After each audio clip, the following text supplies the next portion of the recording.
Hello, hello, hello. What's up tonight, everyone? Welcome, welcome, welcome. Happy Thursday evening to ya. All good to see ya. Go Fiesta, Ecojin, Monsieur Gorham, Mikey Swooping Hawk. How are you this evening? A little cheeky. Prism Knight, Cryptic Through, Traditional MTG ITA, Nightbot, of course. Lucas Donald, Unseen Spectre, Adam Moore, Oi, Punk's Not Dead, Scry3, Alien Seat Rust, Sunbird, Quirts, Afrothraz, Christmas, Monster CC, Ronnie, your Uncle Sam. How is everyone this evening? Oh man, I'm excited. This deck looks really fun. I know it says Dredge in the name, and Dredge doesn't sound that exciting, but this is spicy Dredge. We're not even like really killing people with Dredge. We're really like a Reanimator deck that somehow gets like Narcomoebas and stuff for free, and maybe Life in the Loams back some lands. I don't even know. It's a really weird matchup. What's up, awesome dude? Deltorb, Swift Maneuvers, how are you all this evening? McCary and Mac Daddy, welcome to the Fishbowl. Thank you for your subscription. Big soups here for our new subscriber. Oh yes, I got the email, tall guy. I did. About Pier, I think, was the card in question. We have a new donation already, right off the bat. Oh, new donation from Go Fiesta with a 555 Mono Creamtron. One time, only once. Embrace the dark side. Become the thing we hate. Even Owen Turnwald plays Tron. Oh man. Well, thank you so much, Go Fiesta. Maybe just for you, at some point, we will try Mono Green Tron. Yes, hopefully we do not get hit by Graveyard Hate. I don't know. I mean, I guess, in theory, we can just hardcast our Elish Norns. I don't know how practical that is, but we could. We can just like cast an Elish Norn or Borborgamos.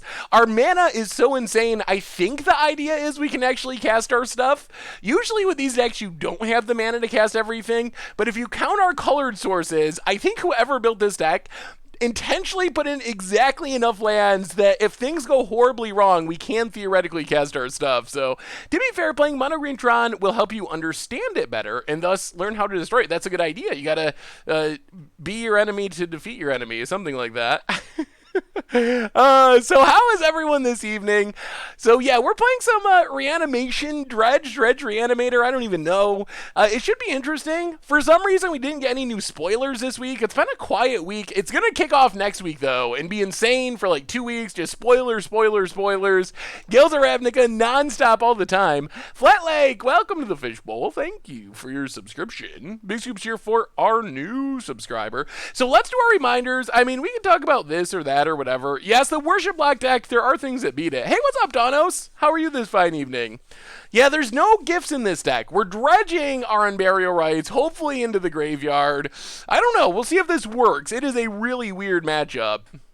Enjoy your bike ride, Go Fiesta. I will see you later. Thanks for swinging by. So let's do our reminders, talk about this deck, get into our league. Then we can talk about Pro Tours. There's like a million Pro Tours next year, all in weird locations where it's either really hot or really cold, depending on the season. Filthy Rascal, welcome to the Fishbowl. Thank you for your subscription. Big soups here for our new subscriber. So first off, replay YouTube. That's where you can find all the old streams, including this one, in the future. Normal YouTube, if you happen to missed it, yesterday's Against the Odds deck, or last night's Against the Odds deck, it was super sweet. The Fall of the Thran deck, I don't want to spoil it in case you didn't see it, but it really came together really well, like surprisingly well, to the point where we might actually play it again at some point, because it actually was kind of competitive, oddly. There's also a Playing Pauper coming up tonight. Also, sponsor tonight's stream, Ridge Wallet. They make super slim front pocket wallets out of carbon fiber and titanium. You can check them out at ridgewallet.com, get free shipping, and use the code Goldfish to get 10% off. So thank you to them for their support. Yeah, the smallpox stream, our record wasn't great, but we still had a ton of fun, of course. London Pro Tour, I mean, the Pro Tour schedule looks interesting. It looks pretty sweet. Merch page, of course, tokens, t-shirts, playmats, all that stuff. And, ooh, $20 donation. Man, the donations are coming in already. From Mikiri1210. Hey, Seth, can you maybe play the weird mono-red living and hollow one deck you played against on Against the Odds? It looks super spicy. Putting Living End in the graveyard and casting it with Goblin Dark Dwellers. I want to see it more. I was thinking that that could be a good future budget Magic deck. It looked cheap enough. Living End itself is kind of expensive. Other than that, the deck looked really cheap. So I think that I can try to like reverse reconstruct it or deconstruct it, whatever, and try to play it at some point. So I'm down for that. Thank you so much, McCurry, for the donation. Finally, speaking of donations, they're certainly not required, but they are always appreciated. $2 more gets your message read on stream. No Mana Tithe counters tonight. Instead, we are Unburial Rites countering, actually. So this deck, you probably saw this one before. It was our instant deck tech from a few days ago, and it's basically this weird mashup of like a Dredge deck and a Reanimator deck. We have some Dredge stuff, we have some Reanimation stuff, so kind of. Man, all the donations already. Good lord. Thanos, I'm out of sub-bomb donations, but I still want to see the end of stream attempt for Nexus. 20 for you, 55 for Chesties. Thanos, I don't know what to say at this point. You were just amazingly generous. So, well, add it to the list. We got to get some Chesties. Try to find the Nexus of Fate. Thanos just always. I guess Thanos wants to see the Nexus of Fate more than anyone. So thank you so much, Thanos. Definitely appreciate it. We'll add some chests to the end of the stream. Thank you. Oh, we will have fun. It's always fun to crack chests. It is really fun, and sooner or later we will hit a Nexus of Fate. It's gotta happen. So tonight we're playing some Reanimator Dredge. So Reanimator Dredge, yeah. It's basically a mashup of Reanimator and Dredge. So the top part of the deck up here, that's our Reanimator plan. It kind of works with the Dredge plan because Dredge puts stuff in our graveyard. So kind of our big plan for this deck, stock our graveyard, flash back on Burial Rites from our graveyard to get back Elish Norn to wipe out creatures, make our Lingering Souls tokens huge, Borborgamos to kill our opponent by throwing lands at their face, maybe with Life from the Loam helping us get back lands. Iona, one of my favorites, just to like stick it to monocolor decks. If you play this against like Burn, they just really can't do anything and they get really sad. The rest of the deck is very awkward. It is kind of a Dredge deck. We have typical Dredge stuff, Stitcher's Supplier, we have Life from the Loam as a Dredge card, Stinkweed Imp as a Dredge card, Dark Blast is a one-of Dredge card. So these cards help us stock our graveyard for our reanimation stuff. They also just get us like random free Narcomoebas, Lingering Souls in our graveyard, and they can even win us the game. We can just mill over Conflagrate, dredge back a bunch of lands with Life from the Loam, throw all those lands with the help of flashback at our opponent's face. So we're kind of just trying to kill our opponent from our graveyard, whether it be with Narcomoebas and Lingering Souls, Conflagrates, huge reanimation stuff. So just like graveyard shenanigans like crazy. Raven's Crime can empty our opponent's hand. Mulch, I don't know if I've ever played Mulch in Modern, but it does put cards in the graveyard, maybe gets us some lands to go with our Conflagrate or Borborgamos. Mana Base is insane. It is so many colors, and I have no idea how it'll work. Hopefully, Faithless Looting, Life from the Loam will kind of hold everything together with the dredging and whatnot. Sideboard-wise, nothing too crazy. Fragmentize to deal with graveyard hate. Ley Lines for our opponent's graveyard. Stony Silence for Affinity Tron, etc. Some more discard. Inferno Titan, another sweet finisher, I guess, if we need to kill opposing Lingering Souls or something. Sorcerer's Spyglass to shut down our opponent's Ugins or Karns or whatnot. And, yeah, that's Reanimator Dredge. So we will see. This deck 5-0 to League, I believe, is where it initially came from. Yeah, let me see, Gandalf. So this is what we are rolling with tonight. I have no idea how well it'll actually work. Crucible Panza. That looks pretty sweet. So kind of like land destruction plus also Crucible of Worlds to keep getting back lands with like Azusa and Ramanop Excavator. That looks pretty fun. I like the idea. Crucible is one of my favorite cards. There's just so much value from the Crucible in the right deck. Alright, competitive. Which one is going to have less graveyard hate?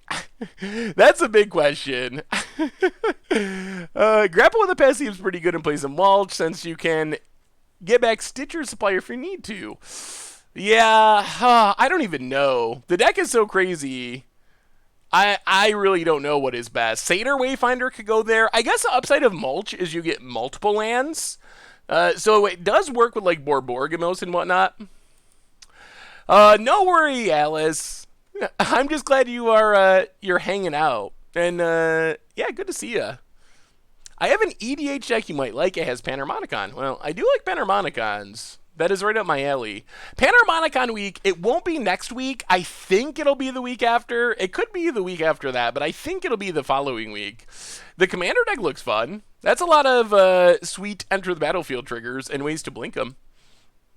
Do you think there could ever be a graveyard defense card like opponents can't cast cards that target your graveyard or your graveyard has hexproof? I think there could be, yeah. Is there a card that says cards in the graveyard can't be the target of spells and abilities? I almost think that is a... what is Yixid Jailer? A weird Future Sight card? What does Yixid Jailer say? Because I almost think that is exactly what Yixid Jailer says. Alright. I mean, we got no action, but we got tons of ways to find action. Silent Gravestone. Oh. Hardened Scales Affinity. Well, come on, super quick. Stinky. Alright. We're going to need a quick Elishnorn, maybe? Do we even have basic mountains? Am I going to have to look at this deck? Oh, Yixid Jailer's a little bit different. Do we have a basic mountain? Hopefully we have a basic mountain. Otherwise, we're going to have to shock ourselves here. Oh, I'm looking at the wrong thing. I'm looking at the actual stream, not my OBS. There we go. Basic mountain. Yes, one basic mountain. All right. Bloodstained Mire. Correct, Bloodstained Mire. Snag our basic mountain. And let's Faithless Looting. Discard Looting.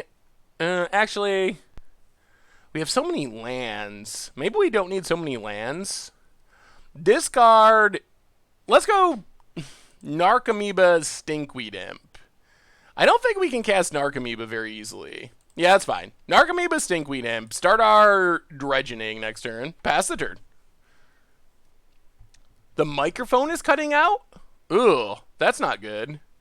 Is my microphone cutting out for other people?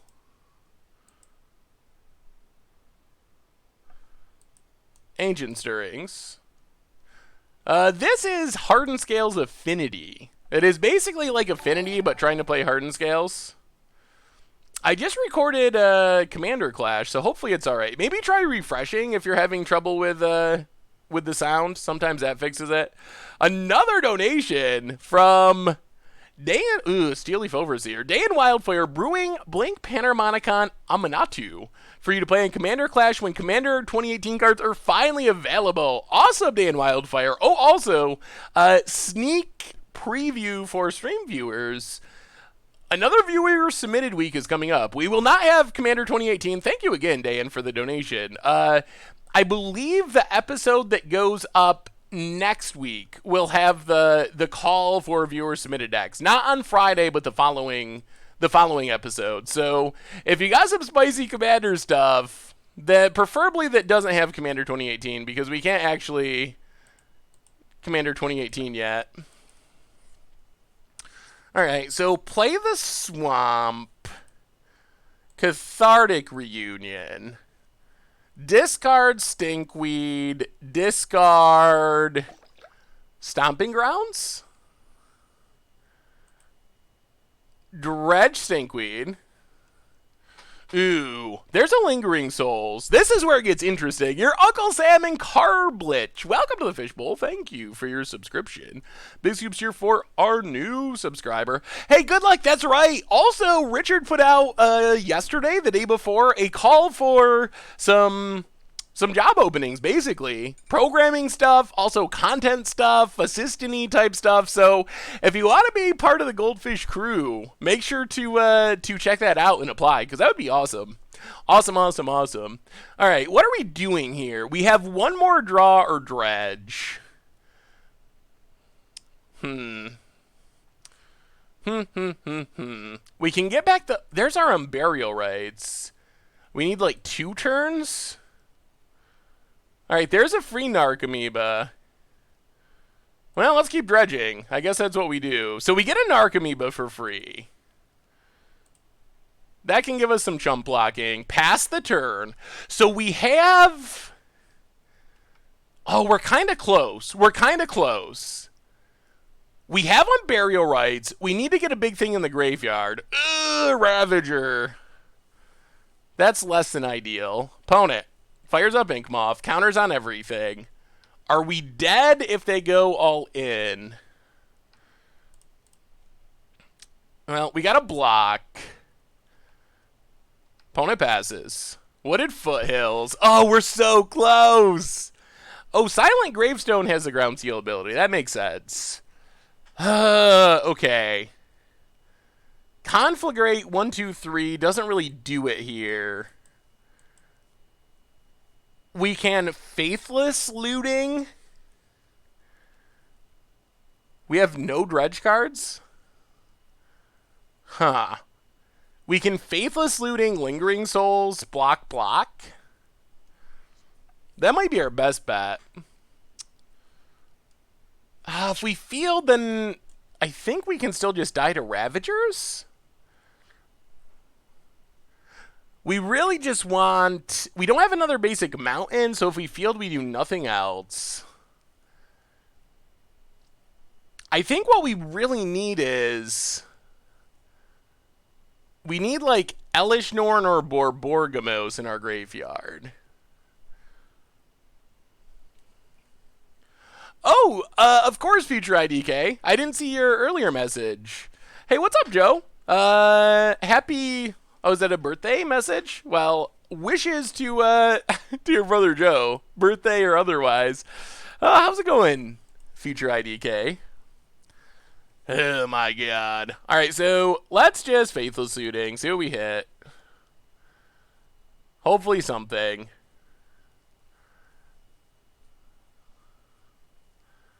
Loot. We can easily discard Dredge cards. Discard Stinkweed. Discard Stinkweed. Play Field of Ruin. Flashback Lingering Souls. Pass the turn. Hey, what's up, Derp Attack Go? How are you tonight? More deck named after cereal. Probably a good idea. That was like a long-held tradition in Magic, and it's kind of fallen by the wayside. Opponent, last card. Fires up... Ooh. Fires up Blink Moth. Fires up Ink Moth. We're getting pretty close to just dying naturally. And now I'm not even sure like an Elishnorn saves us. Opponent goes attacking. Well, block and block.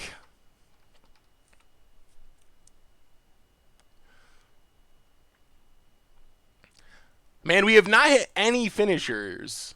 Also, we're probably going to have to shock ourselves to get white mana. What's your thoughts on stores that run F&Ms in the afternoon? Kind of odd, but I mean, if that's what works for your local store. Oh, no. Still no finishers?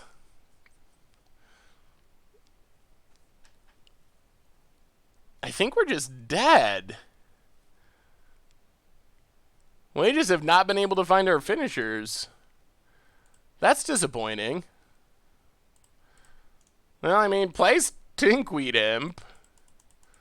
Play Wooded Foothills. We've dredged our entire deck. We got 3 big things, and we just have not been able to find them. Hey, what's up, The Real Magic Geek? Good to see ya. What's my favorite commander? Ugh. I don't even know. I bounce around through so many commanders. Dixie with the $50 donation. What do you think about Richard Garfield's Artifact game that's coming up? I have not played it. I'm actually kind of, like, I've heard of it and heard a lot of people talking about it, but I'm somewhat out of the loop as far as Artifact is concerned. So I am actually probably the worst person to ask about Artifact. Opponent. Attacks with everything. So, I mean, I think it'll probably be sweet. A lot of people are excited about it, so I will kind of go with that, but I do plan on checking it out at some point. $2 donation from Tall Guy 9. Hey Seth, I emailed you a change that has happened to Joda's combo to work. Pure Imaginative Rascal needs to be slotted into the 99. Yes, I did see that, Tall Guy 9. But thank you so much for the donation and for the reminder. We're just completely dead here. We just could not find any payoffs, unfortunately. We just started, Judes. Do you think that Goblin Trashmaster is viable in Modern? Debating whether or not to include it. Maybe as a sideboard card? I don't know. I guess if you're playing some sort of like Ether Vial Goblins build, then probably. But in a 8-whack Goblins build or a Collected Company Goblins build, then probably not.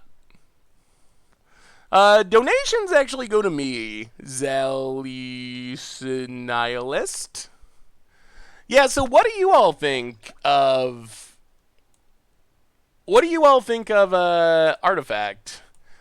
I've heard a lot of people super excited about it. JazzFox, for the second month in a row, please keep up the great work. Any advice you'd give for Pummeler before rotation? I tried a Pummeler Fling Thud deck on Arena the other day, and it wasn't that great. That deck especially really misses Attune with Ether. That extra little boost of energy is actually really oddly important to that deck. Man, somehow we could not find a finisher. What is our plan here? This deck is ridiculous.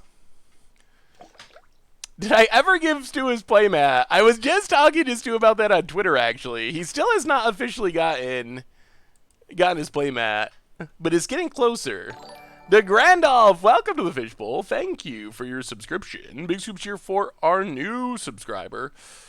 When should you board in Psy, Master Thopterus, and KCI? I assume in all Stony Silence matchups, for sure, and possibly against Graveyard Hate as well. Maybe you just board it in all the time to beat sideboard cards. I assume you board it in pretty often. We have another donation. Emma Drin. All right, for real, Seth. We both know that you're going to play Forbidden Hunted Pass, so don't keep us waiting. Hope you're having a good night. Glad I could catch the stream live for a change. Well, thank you so much, Emma Drin. And yes, we will probably end up playing that deck sooner or later. It does look pretty spicy. I don't know if it'll actually be competitive at all, but it seems like the games that you win are going to be pretty awesome. Misfits Mavis, welcome to the Fishbowl. Thank you for your subscription.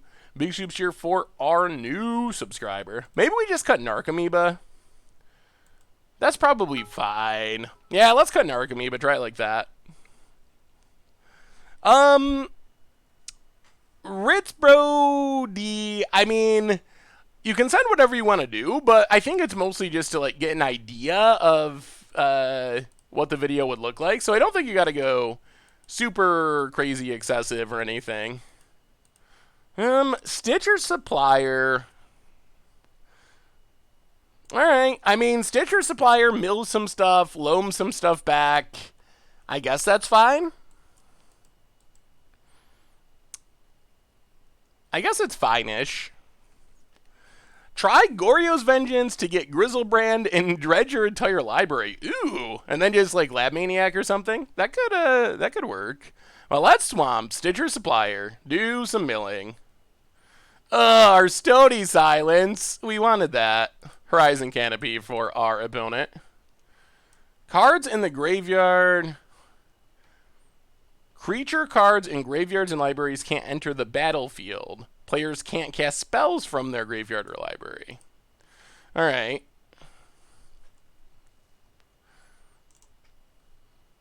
So we can still dredge, right? So we can still dredge here. Do we want to dredge, though? We kind of want to dredge to get more... to get a third land in our graveyard.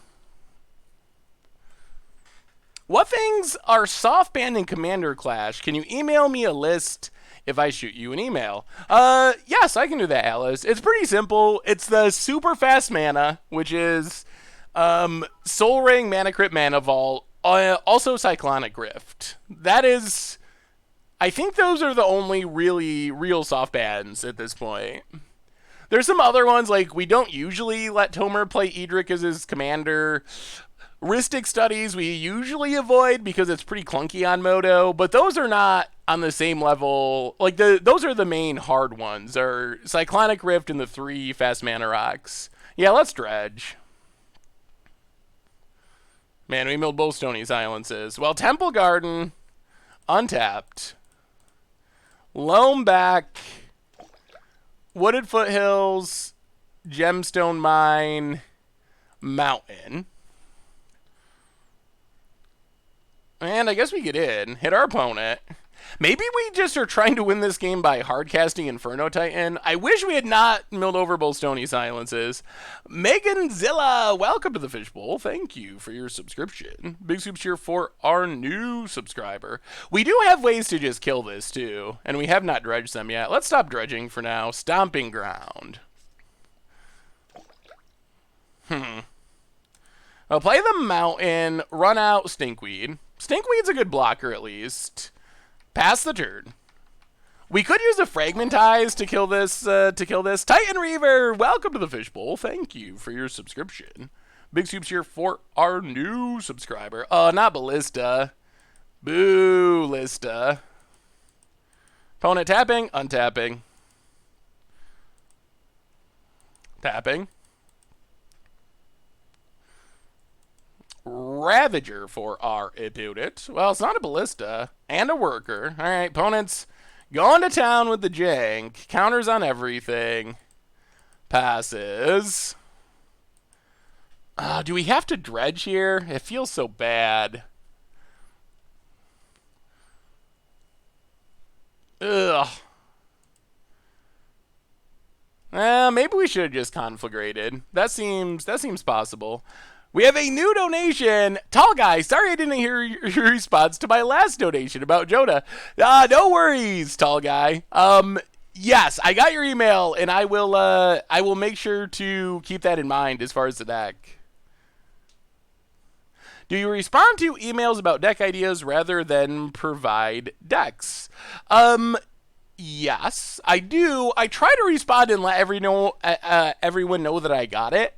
But I often don't have time to do like full breakdowns. I just get so many deck lists, and I feel bad, but I just don't have the time. I get a lot of emails that are just want help with a deck, and I try to do some. Oh, there is a Fish Doctor coming up tomorrow, so I try to use some on Fish Doctor, but I don't have time to just do a Fish Doctor for every email, unfortunately. All right, we'll draw. Well, keep playing Stinkweeds. I guess we have a pretty good line of defense in Stinkweed Imps, kind of-ish. Like, our opponent's going to be making big things, but they can't really attack us. Unfortunately, their stuff is growing by the turn, which is kind of obnoxious. But we are getting to the point where we're going to just be casting Inferno Titans before long. Did you see the Professor Zozu Commander deck? It's right up your alley. Ooh, I did not see that. Ugh, more Steel Overseers. Never ending.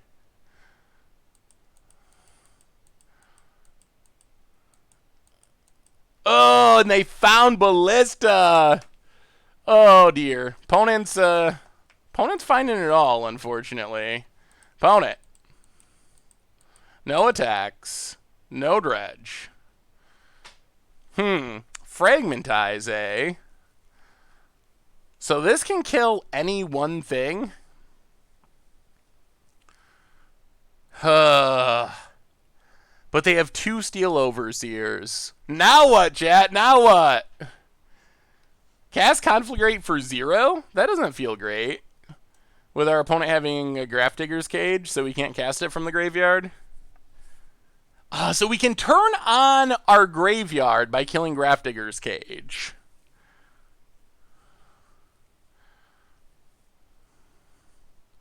So we just have to kill Walking Ballista? Oh, goodness.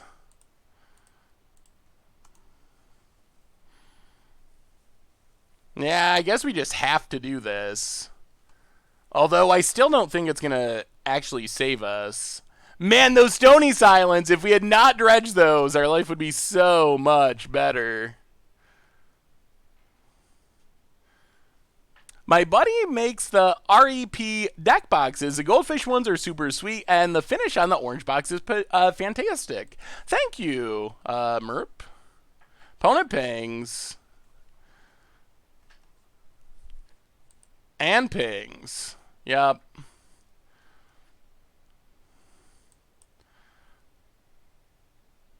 Man, these things are going to be so big. Play Wooded Foothills. Pass the turn. Like, we get to Inferno Titan, but I'm not actually sure that's enough. Harden Scale. Good God. Well, that's a good top deck. That's a good top deck. Well, maybe we should have... maybe we should have killed the Steel Overseer a million turns ago. Sax Harden Horizon Canopy.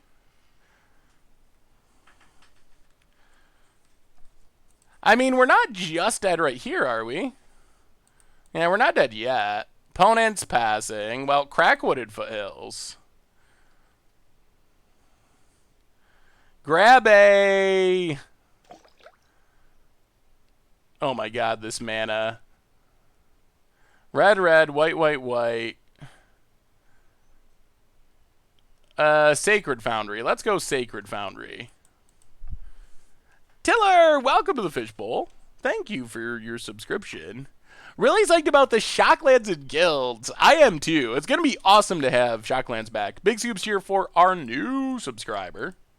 Opponent counters on everything. Counters on everything. No Dredge. Stitcher Supplier.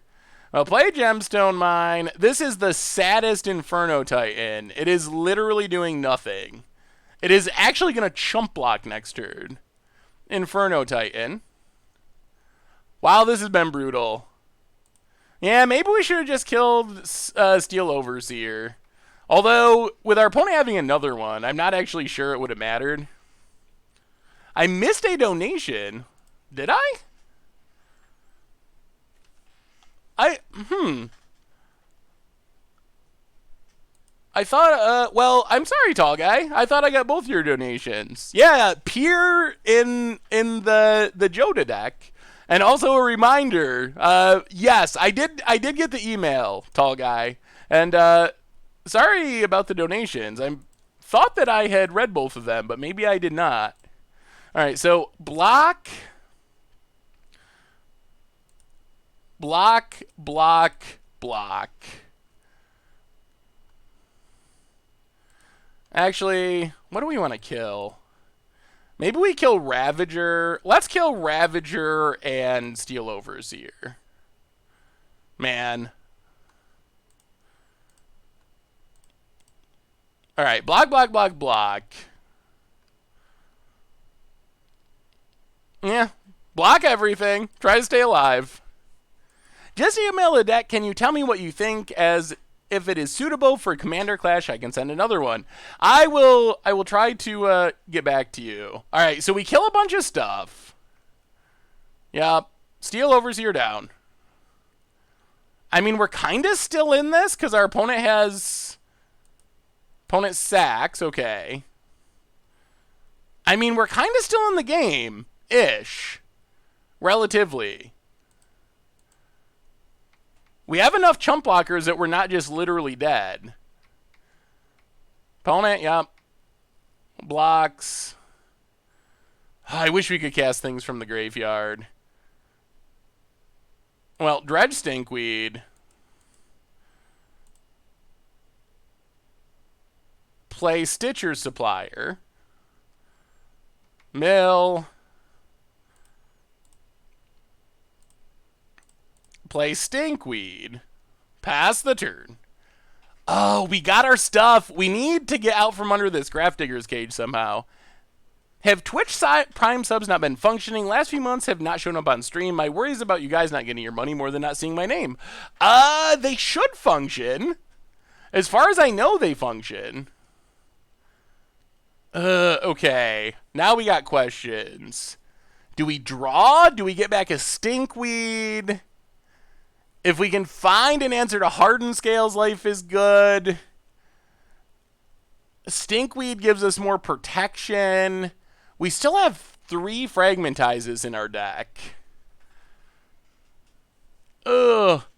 Huh. I'm very sorry. The Twitch Prime sub should be showing up.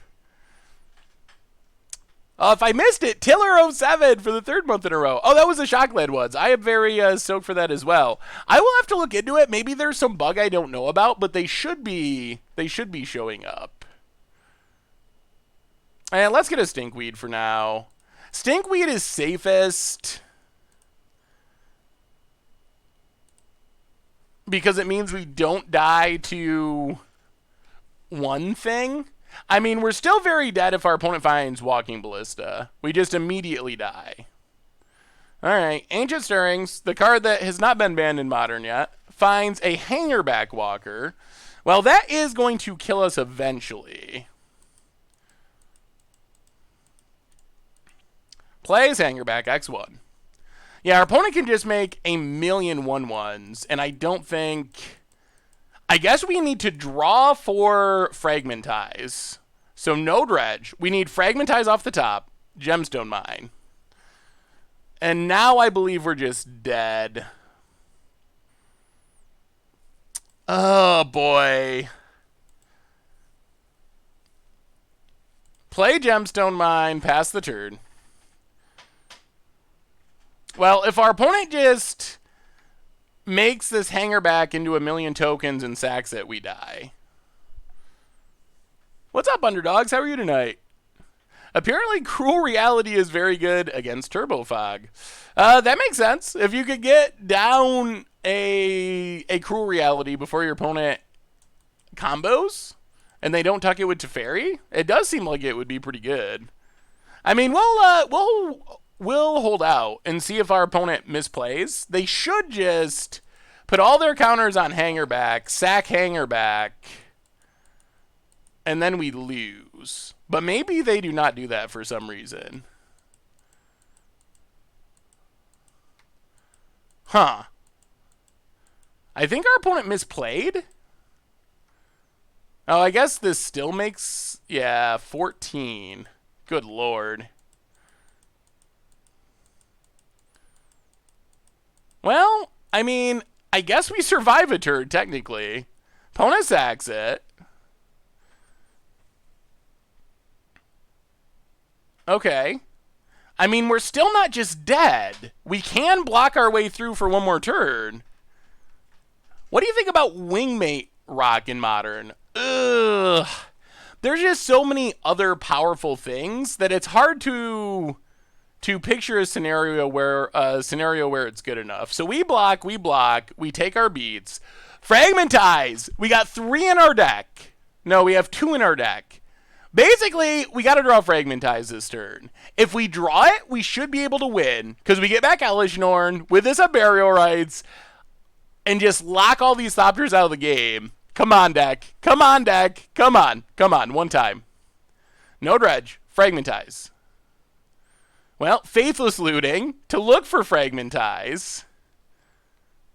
No Dredge. Loam.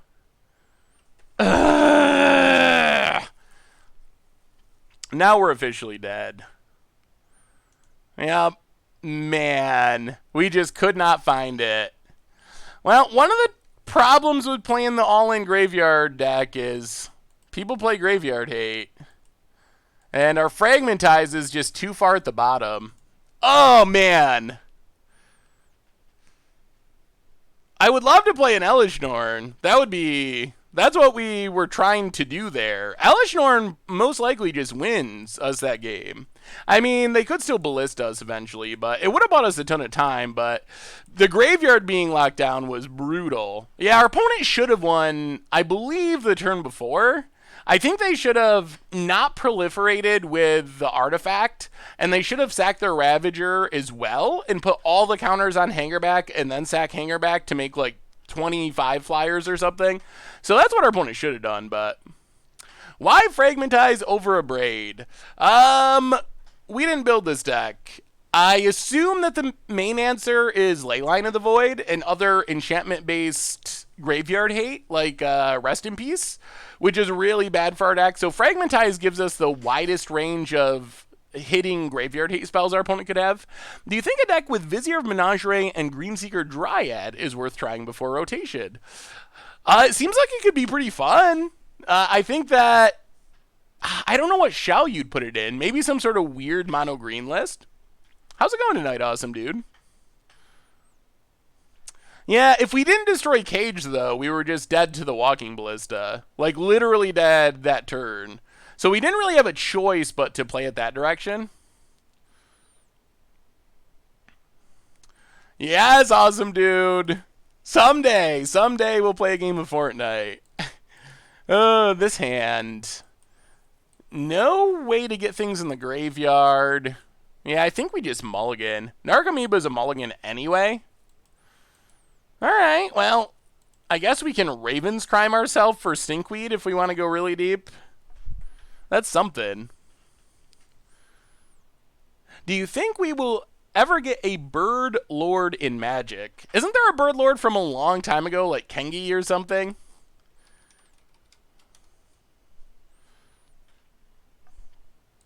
We'll keep. Not a great hand, but we'll try it. Life from the Loam. Well, Loam can get us on the grind. We'll keep that. So now we can Raven's Crime, Stinkweed. Huh. Play the Swamp. Raven's Crime. Well, maybe we just hit our opponent.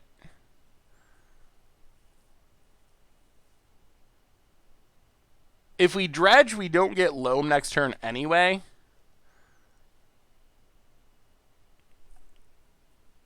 Huh. If we don't Raven's Crime ourselves, we're drawing Loam and doing nothing. Alright.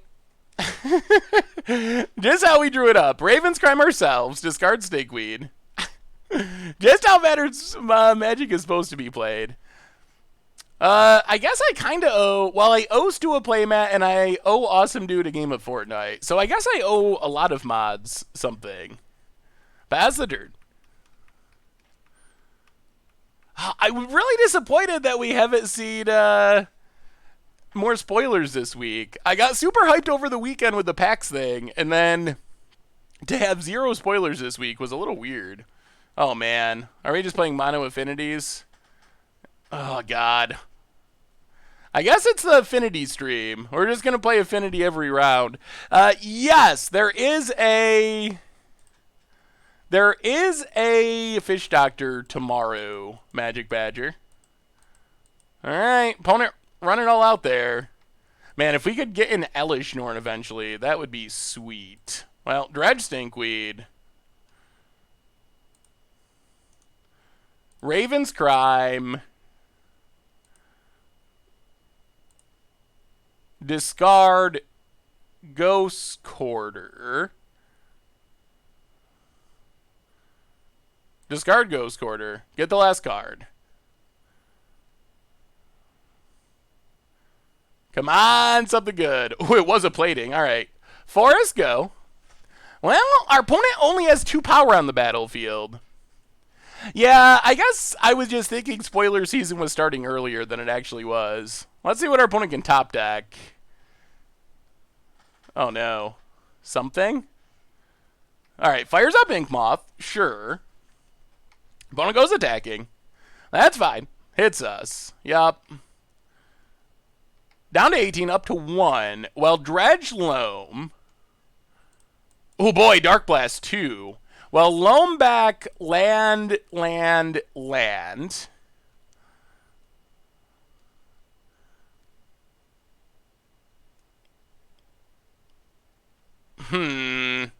This deck is a little trickier than I thought it would be. Yeah, I thought this one was going to be weird, Kwai, because they have Worlds on, like, the 20th or something, 18th. Sometime way earlier than set release that is playing with Guilds of Ravnica, so I thought it was going to be a little bit earlier. I just want to see a 3-visit reprint since this is the third time we visited Ravnica. That would be on point. Yeah, so our options here are Ghost Quarter. We could crack a fetch, get a shock, and get the last card in our opponent's hand with Raven's Crime. Next turn, if we can keep our opponent from doing anything crazy, we can start dredging Dark Blast and killing things. Like, next turn we can dredge Dark Blast. I kind of just want to get our opponent's last card. Wooded Foothills. Crack Wooded Foothills. I think we're going to go on the last card plan. Blood Crypt. Untapped. Raven's Crime. Discard the Mountain. Oh, man. That was a Karn. All right. Pass the turn. So next turn we can take down multiple creatures. And we might be able to just grind our opponent out, depending on what they draw here. This would be a bad turn for like a Ravager. Ravager would make things annoying. All right, Signal Pest is fine. That's fine, that's fine. Hey, what's up, Gabe Morales? How are you? Well, we lost round 1, Big Parks, to Hardened Scales Affinity, but things are looking up at the moment. So let's dredge Dark Blast. Play Ghost Quarter. Dark Blast. Signal Pest.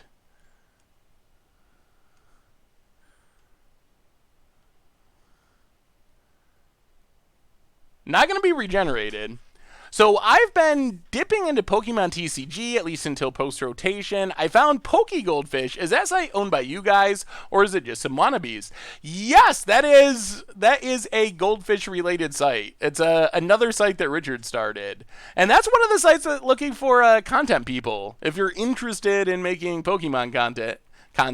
Huge Elf Boy, welcome to the Fishbowl. Thank you for your subscription. Big soups here for our new subscriber. So Panharmonicon week, it won't be next week, but hopefully be the following week. Bone it. What'd they find? Anything but Ravager is relatively okay. I guess even Ravager isn't just death. All right, cranial plating. Opponent. Passing. Well, keep it going. Dredge Dark Blast. Play Stinkweed Imp. Pass the turn. Play some defense. We got reanimation stuff in our graveyard too. Faloopflarp, welcome to the Fishbowl. Thank you for your subscription. Big soups here for our new subscriber. I guess our opponent was planning on drawing some lands to be able to play Karn. Our reanimation target right now is Iona, which is not the best against Affinity because it has so many colorless things. But we're probably just doing fine by Dark Blasting our opponent a million times. Opponent equips. Next turn, we're probably just dredging Loam, actually, I would guess. I mean, they have Mox Opal in a few lands in Springleaf Drum. I don't know how easy it is for them to cast Karn, but it seems like they can do it sometimes. I don't have a list, but I took your Black-Green Ponza deck, turned it into Jun Ponza. Ooh. So, what does going Jun give you? Like, are you going Jun for land destruction or utility spells? It seems like it could work. Well, Dark Blast, I guess Memnite. Doesn't especially matter. Keep killing. I guess that eats up a mana of our opponents. Man, Dark Blast is a brutal card against Affinity. Well, Dredge Loam. Get an Archamoeba. Play Loam. Get back. Land. Actually, do we Ghost Quarter? Yeah, let's Ghost Quarter a...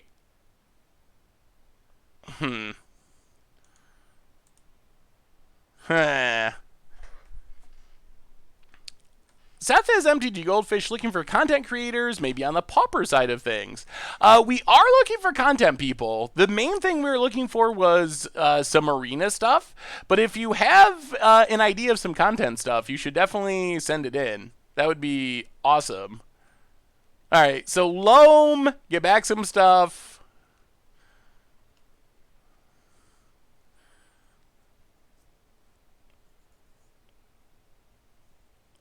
Mountain, faithless looting,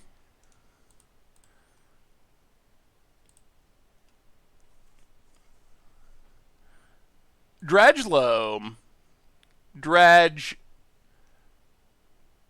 Dark Blast, discard Loam and Overgrowth Tomb. Pass the turn. Yeah, we could have Ghost Quartered there. Faithless Looting's pretty tempting, though. And now we're in pretty good shape. I mean, I think we're in good shape anyway. But we can, like, double Dark Blast next turn if we want to. Do you really need to sleep? I'd love some Seth content daily in the mix of other content regularly. Well, the new content isn't planning on cutting into my content. I think it would just be extra stuff. Personally, I thought about doing... So one of the series I really want to do is a arena free-to-play series. Because we do like Goldfish Gladiator and just play fun events and decks on arena. But I really want a free-to-play series, and I don't really have the desire to grind free-to-play for months on end to do the series. So that's one of the big ones. There's an article on the Goldfish site if you are interested in applying. It went up yesterday. So it has all the info in there. Hey, what's up, Marcus Harul? How are you tonight? What brand of microphone do you recommend for streaming? So most people use, or a lot of people use Blue Yeti or Yeti microphones, which are supposed to be really good. I bought a long time ago a refurbished $25 Gamecom headset, and people really liked how it sounded, and I liked how it sounded. So I have always just used that. Well, I bought new ones since then, because that was years ago, but I've just stuck with the Gamecom headset. I tried the Blue Yeti, and I could not get it to sound the way that I wanted it to sound. So, all right, let's dredge Stinkweed. Oh, that's Elish Norn. Oh man, do we have white mana? Hopefully, please, white source. Oh my God, we don't. All right. Blood Crypt tapped. Oh my God. Well, flashback, Lingering Souls. Pass the turn. Oh my goodness. We dredged all of our white sources. Do we even have a Blades? We just do it next turn. It doesn't really make much of a difference if we wait a turn. Mox Opal. Well, it makes even less difference if our opponent's drawing Mox Opals. Opponent, because we could just dredge back our Loam black, white mana. Opponent passes. All right, so dredge Loam, get back Sacred Foundry, Urborg, and doesn't really matter. 3 lands. Play Sacred Foundry, untapped. Unburial Rights number 1, Elish Norn. Pump our team, kill the Ornithopter, and this is what our deck's wanting to be doing. Dredging and reanimating, and that's a lot of damage. And our opponent can't even... let's leave back 1. We don't win here anyway. And I don't know what our opponent could draw. Like, dispatch into something, and I don't even know. But, oh, there we go. That's the Dredge Reanimator plan.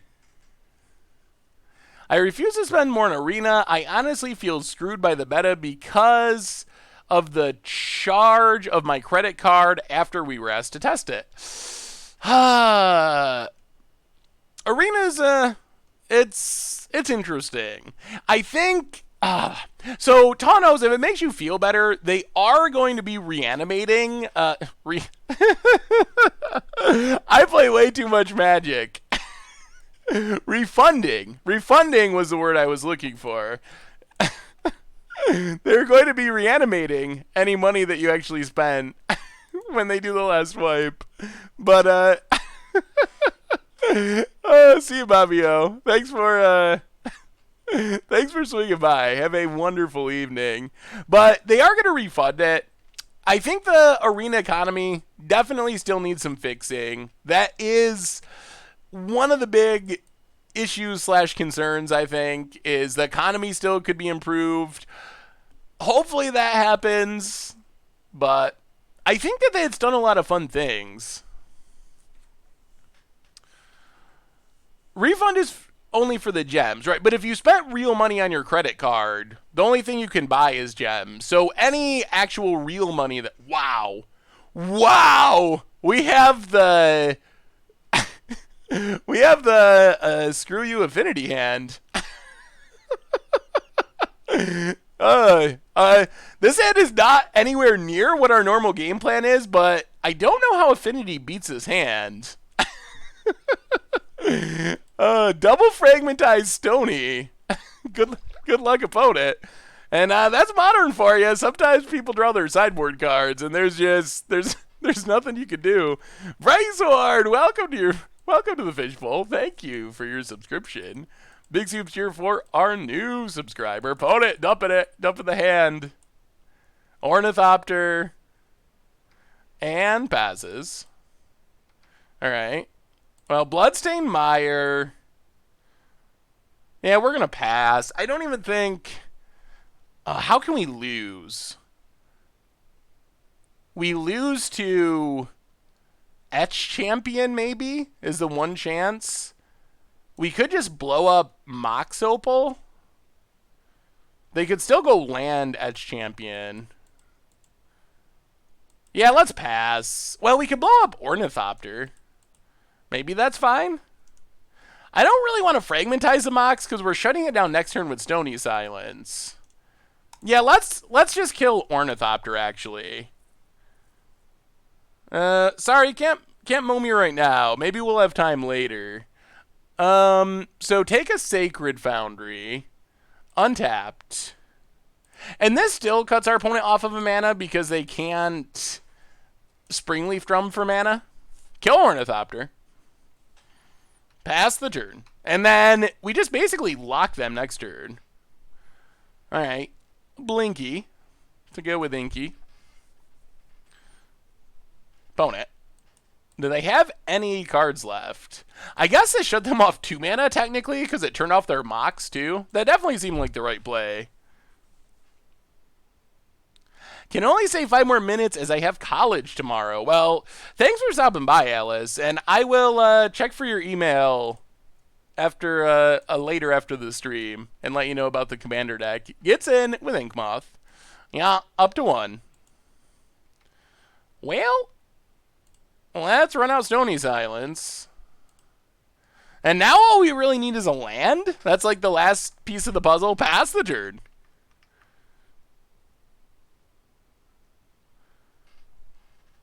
They can keep pinging us with their random dorks. Ravager. Opponent passes. Land? Looting. Well, looting's fine. Faithless looting. Ugh. Discard Lingering Souls and Lingering Souls.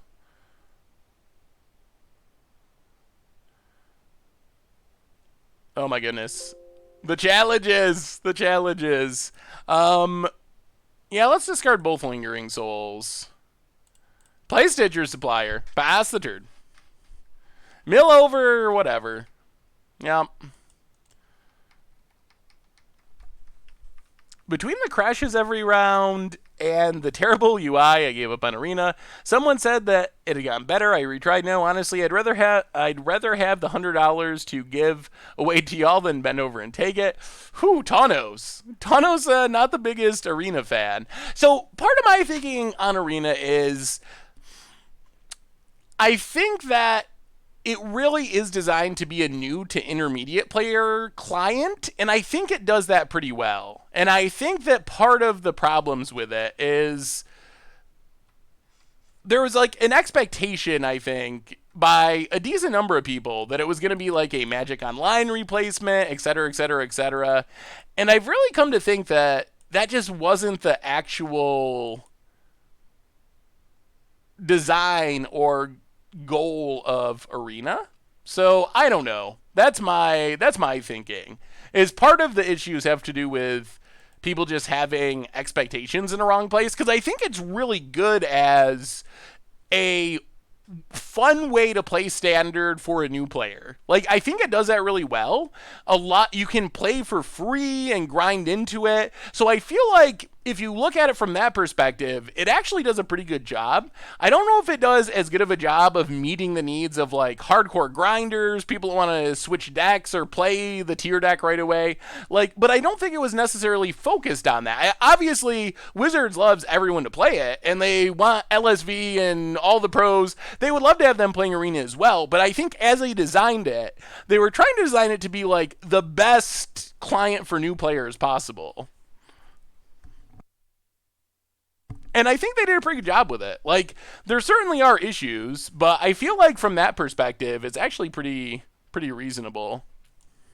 All right, so let's just fragmentize Ravager. We're kind of just fragmentize Flooded. This does it when they can't put a counter on their dorks. Play Gemstone Mine. Flashback Lingering Souls. Get in with Stitcher's Supplier. And I think we just get the really fair we drew Stony Silence win here. Get in. Yeah, that's what I kind of think, Seal. I think that, like I said, I don't think it's that they don't want competitive players to play it or whatever, but I think if they had to choose, I think they intentionally designed it with the new player and like intermediate player in mind, not the person that's already spending thousands of dollars on Magic Online. I think that those people are secondary. All right, Blood Crypt tapped. Go attacking. We'll leave back one spirit for blocking. I mean, now we could just dredge into a reanimation something and win the game. We have our Unburial Rights in the graveyard. We got a Dredger. Opponent passing. If we whiff, we can start dredging back lands. So Dredge Stinky. Ooh. That's Big Daddy Borborgamos. Borborgamos? Whoever it is, it's coming back. And it's throwing this Overgrown Tomb right at our opponent's face. Or Urborg, rather. Hit our opponent, and we got the Loam in hand, and I think this one's over. Borborgamos coming through. Opponent down to 12. Opponent. Ornithopter. Okay. That's a cute little thopter. Opponent. Yeah, this one, it's over. We got 9 damage from this Life from the Loam as well. Our opponent can't even survive the turn. Well, I guess we can beat Affinity decks when we draw absolutely nutty with our sideboard cards. So, what are you hoping for from Guilds of Ravnica? We've seen Shocklands. That's a big one. What else are you expecting? What do you want? I saw this conversation. This is actually a good question. Again, give me your opinion on this. There was a big conversation on Reddit about a Jumpstart version of Snapcaster Mage, and the overall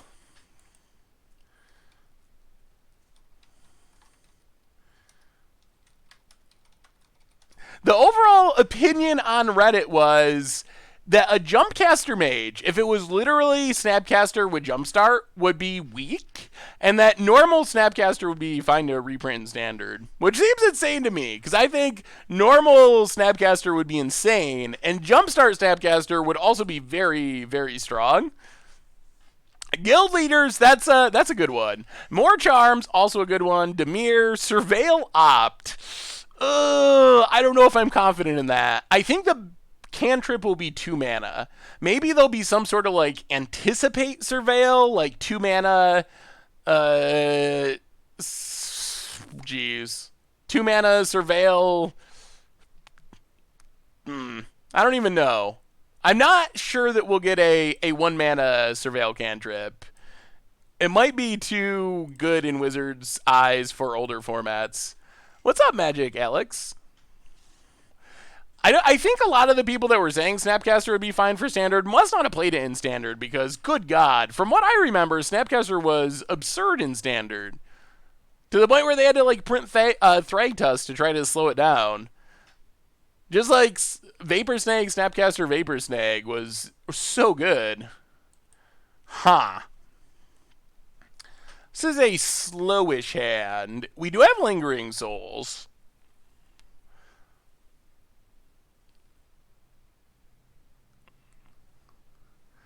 Ooh, Fire and Ice would be super sweet. Oh, Fire and Ice is such a cool card. I would love to see that come back. That would probably see play in Modern, too, if it... because it's not even in the Modern format.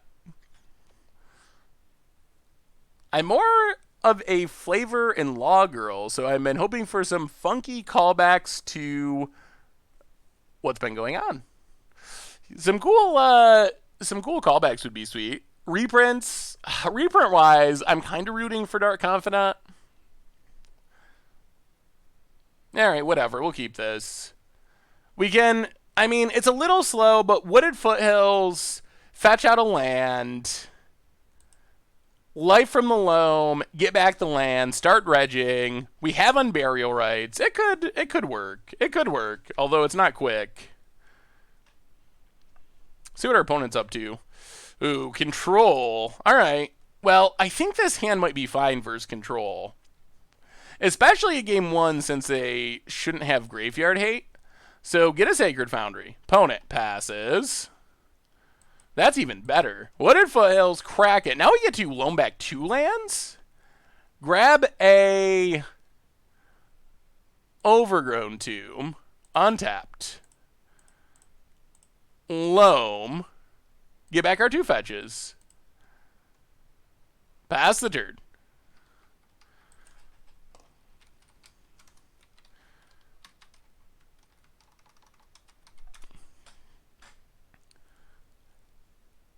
Opponent, Flooded Strand, and passes. Well, let's Dredge, Loam.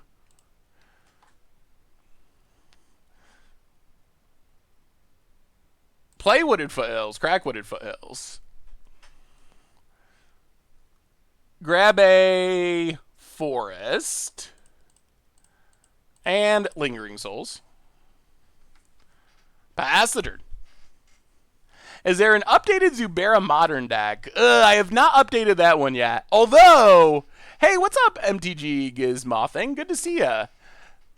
The first, oh man, I'm so happy that we played this deck. But we talked a little bit about doing some updates of old Modern budget Magics, and I'm happy to tell you the first one is coming this week.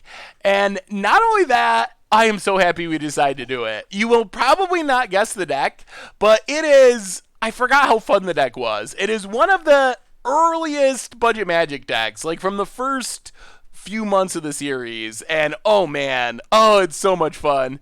What's up, Millen Sheen? How are you? Petrick, for the 2nd month in a row, welcome to the Fishbowl. Thank you for your subscription. Big Soups here for our new subscriber. You do exile the Jumpstart card. After you cast it from your graveyard, it gets exiled. And yes, we are still looking for people who would like to join the Goldfish crew and do stuff. So if you're interested, definitely think about sending in some an application. Get in with the spirits. Now let's loam. Get back some lands.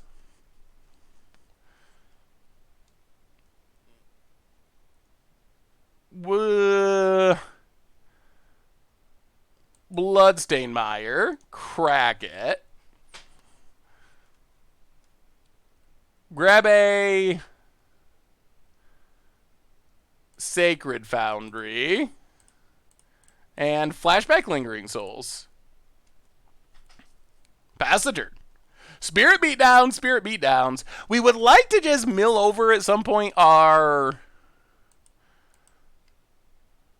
Alright, Sacred Foundry, sure. Grab a Swamp. We would like to mill over our great land destruction lands at some point. That would be helpful. Our own Field of Ruins and whatnot. Applications for what? Where do we send applications? Let me pull up the article and link it in the chat. It was from yesterday, I believe.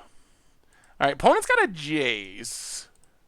So here is the information if you are looking to apply. Some of it is more technical programming stuff. Some of it is more content stuff. So definitely check it out if you are interested.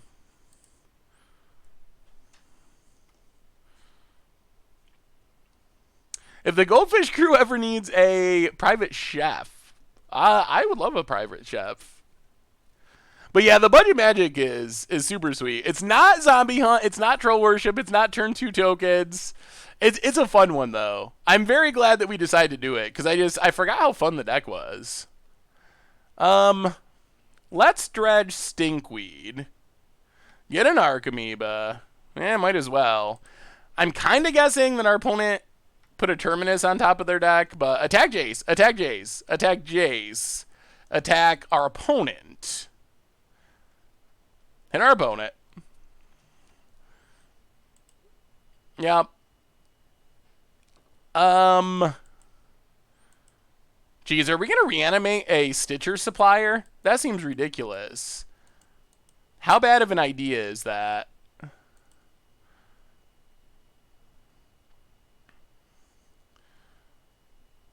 It does mill. I'll play Wooded Foothills. Crack it. Grab the mountain.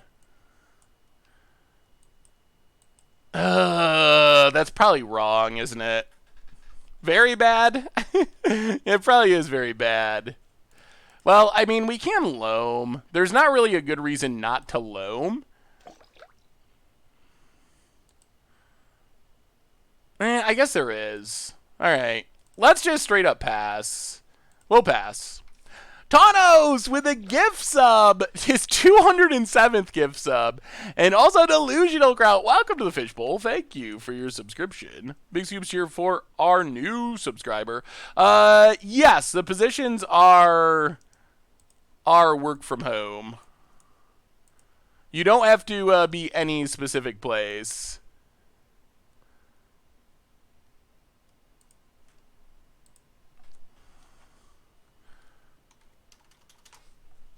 There is the Terminus, as predicted. Yup. There goes all of our spirits. Yup. Island. Opponent. Passing.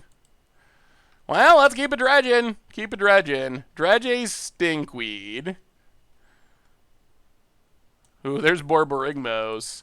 And a Raven's Crime. That's interesting. Well, let's Raven's Crime our opponent. Discard Stomping Grounds.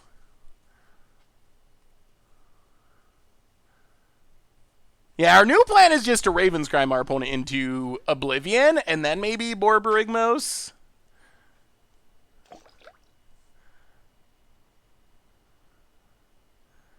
Opponent's got a discard. Supreme Verdict.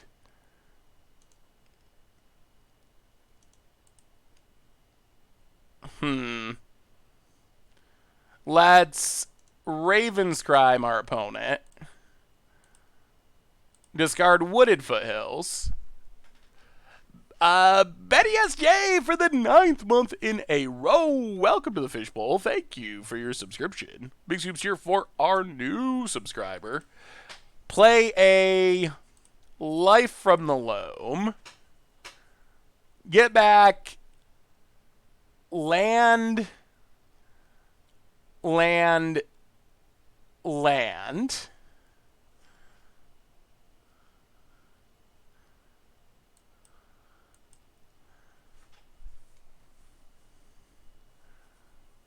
See if this draws out the counter.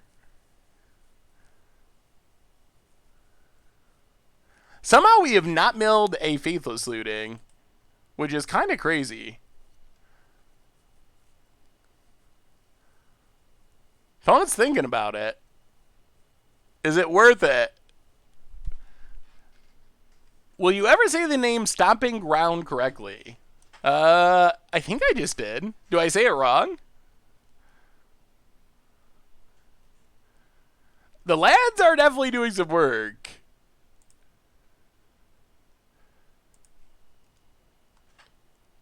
Opponent's really tanking on this. We lost against Hardened Scales Affinity in round 1, and then we beat Affinity in round 2. Play Gemstone Mine. Raven's Crime our opponent. Discard the fetch land.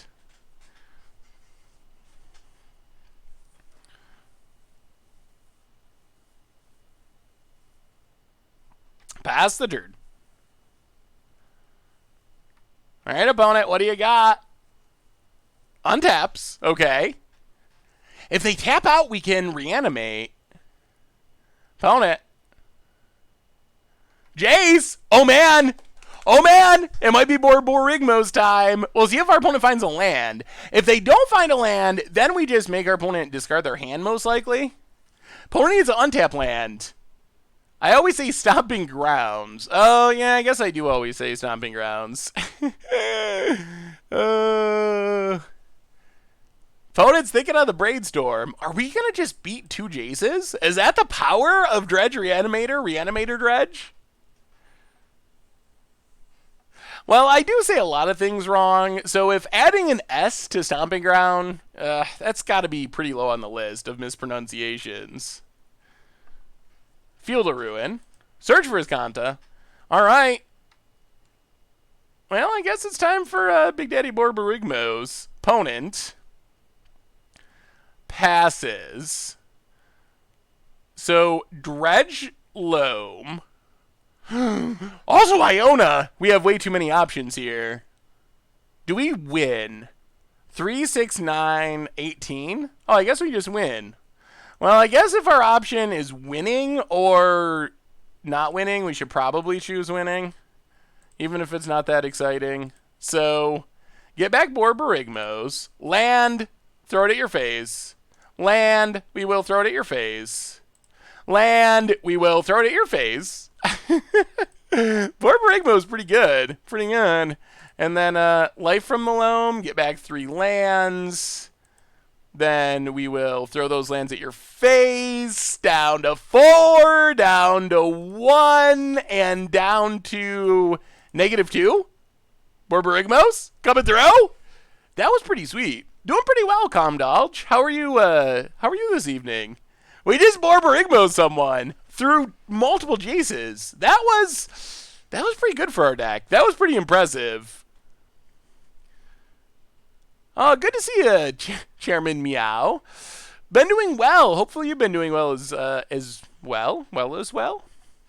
I was thinking of an idea for a free-to-play Magic Arena where you start with a new account and stream purely free-to-play account and all the ups and downs of free-to-play life.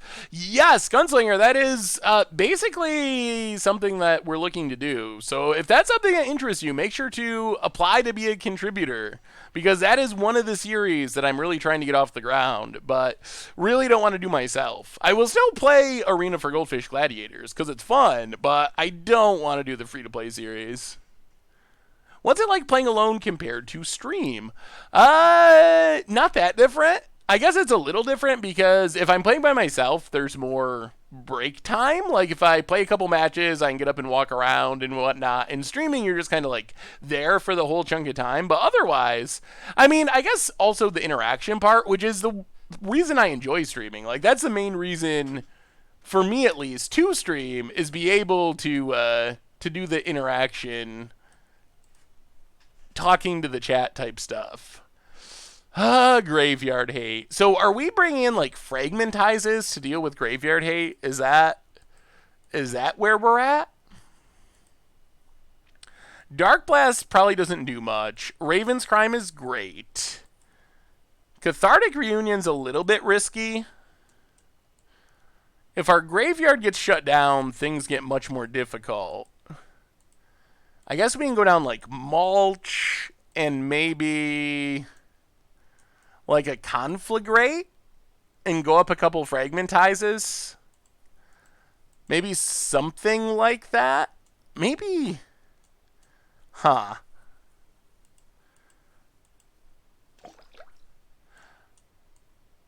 I guess we can go down like Narcomoeba for Inquisition.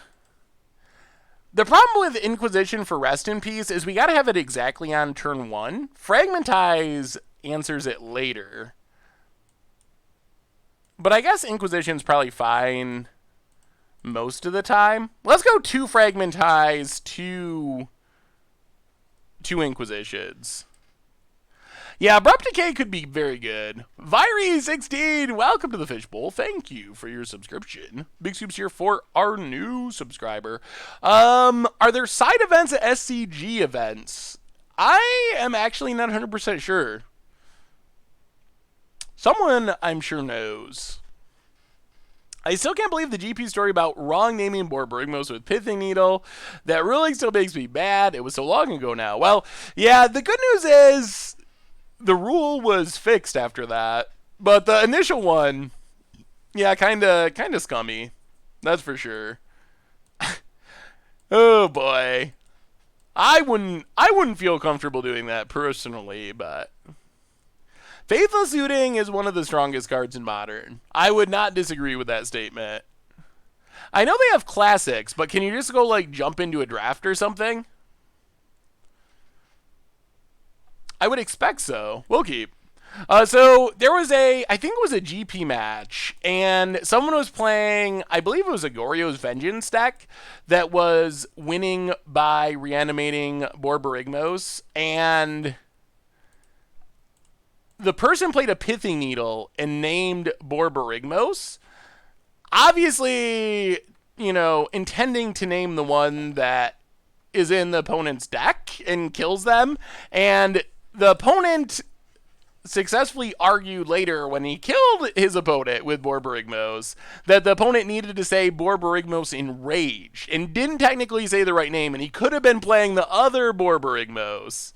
Silverfucks, welcome to the Fishbowl. Thank you for your subscription. Big Soups here for our new subscriber. But thankfully the rule has been changed, so you can't get away with that anymore. Let's dredge Stinkweed. Opponent hasn't found Graveyard Hate yet. Get in with Stitcher's Supplier. Hit our opponent.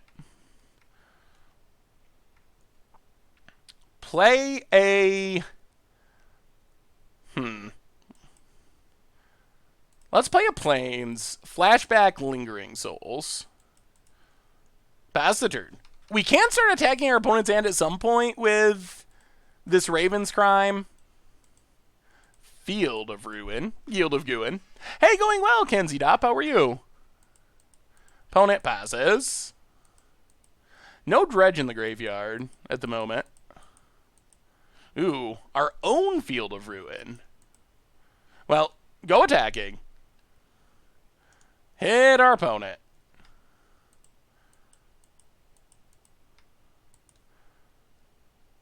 Play a Faithless Looting. Discard Stinkweed. Discard Narcomoeba.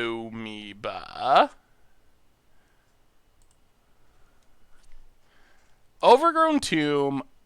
Untapped. Ravenscrime our opponent.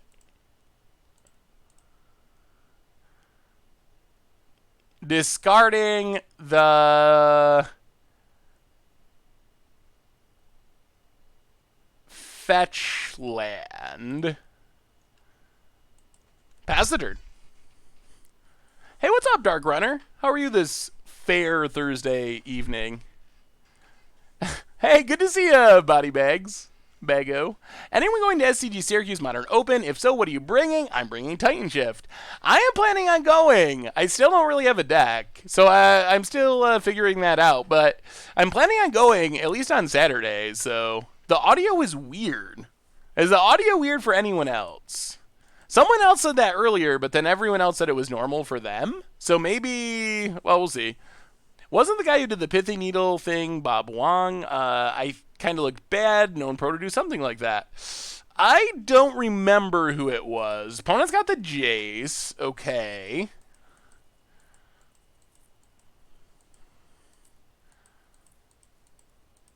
Ticks up Jace.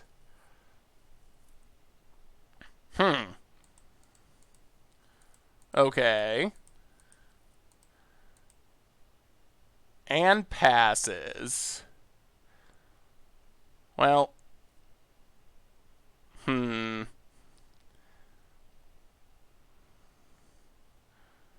Let's draw.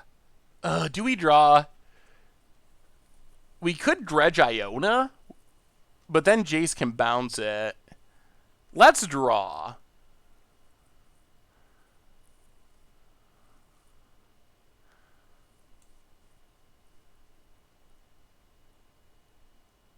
Yeah, let's draw. On burial rights. So now we need to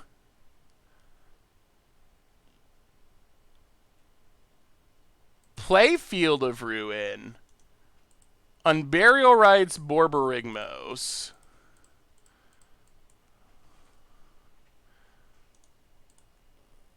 Throw a land at Jace.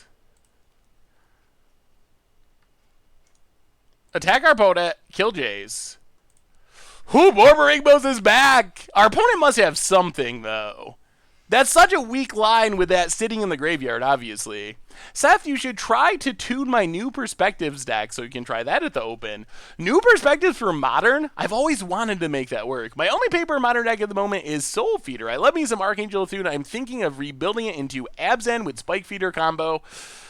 But the deck has all but disappeared recently. Any idea why? I don't think the deck has, like, gotten bad. All right, opponent bounces Borborygmos, draws a card. I don't think the deck has gotten bad as much as people have just started playing other combos. Primarily, primarily like the Vizier of Remedies combo. Well, discard Borborygmos. Discard Stinkweed. Inquisition our opponent. Take, oh my god, we are going to get a Rest in Peace. Take Rest in Peace, thank goodness. Go attacking, hit our opponent. That was pretty good timing. Stealing the Rest in Peace, and now we got Borborygmos ready to go again. What are you all playing this weekend? Is anyone else going to Syracuse, and what are you playing? I think there's a decent chance Borborygmos, or a new version of Borborygmos, will be back. Any plans for a Discord server? We have an MTG Goldfish Discord server. It is already up and running. I just need to hang out in it more. But it is an active Discord server, so definitely should check that out. Yeah, we dodged a big bullet by getting rid of the graveyard hate. Opponent passing. Well, Cragwooded Vials. Grab a Sacred Foundry. Untap. Yeah, let's keep dredging. Dredge. Go attacking. Hit our opponent.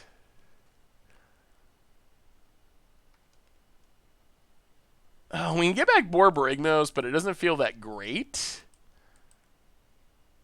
Oh, we really want a Loam to dredge. Well, pass the turd. Opponent's probably going to Terminus here.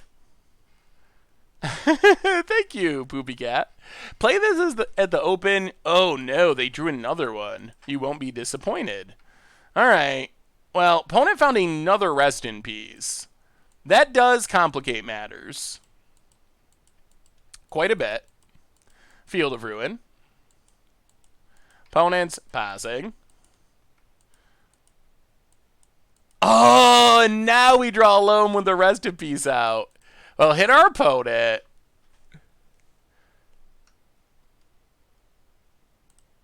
Oh, that's unfortunate timing. Play Stinkweed. Pass the turn. So our opponent's going to Terminus. We also know they have a Detention Sphere. Field of Ruins are Field of Ruin. Grab a forest. Now things might be grim. Second Rest in Peace off the top.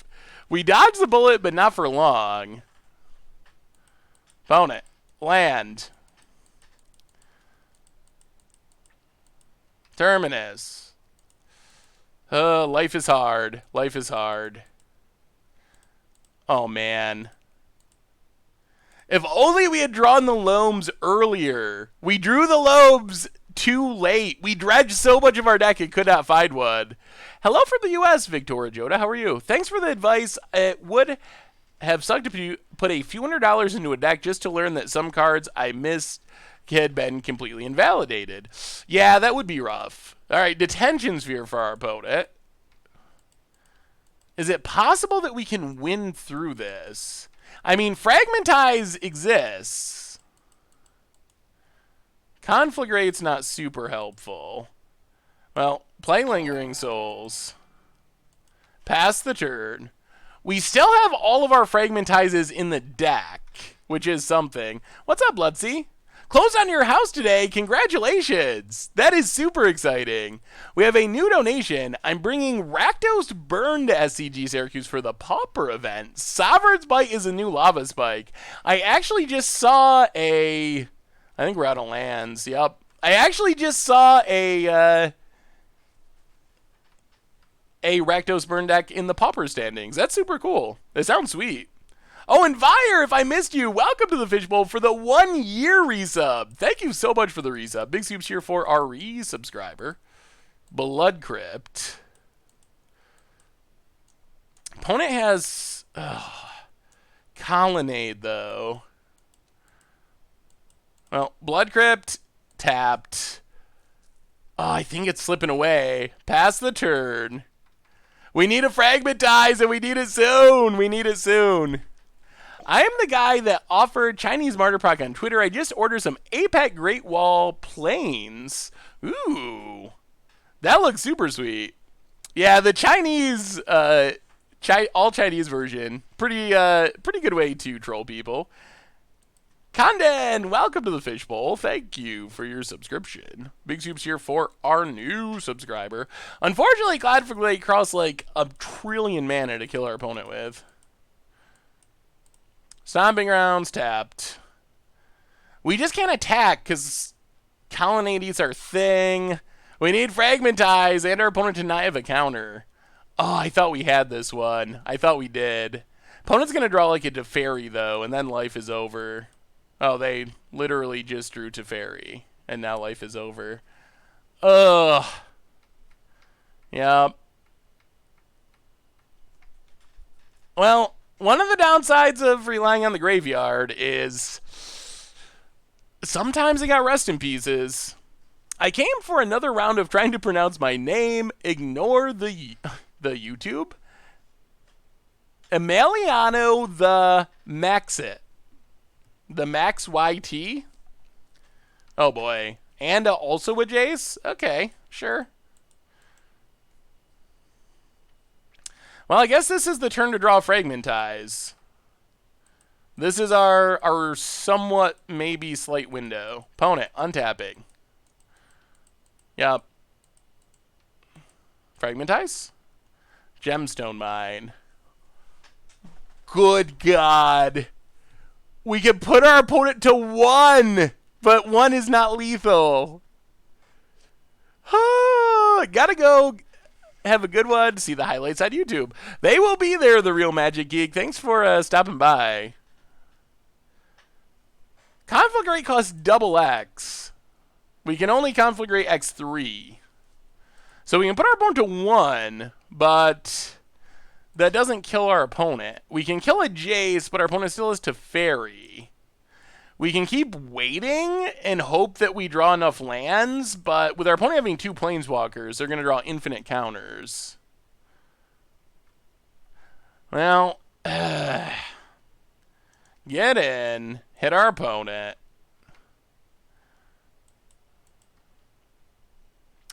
Also, once we spend the Conflagrate, it's over, but we can't let our opponent untap with Jace.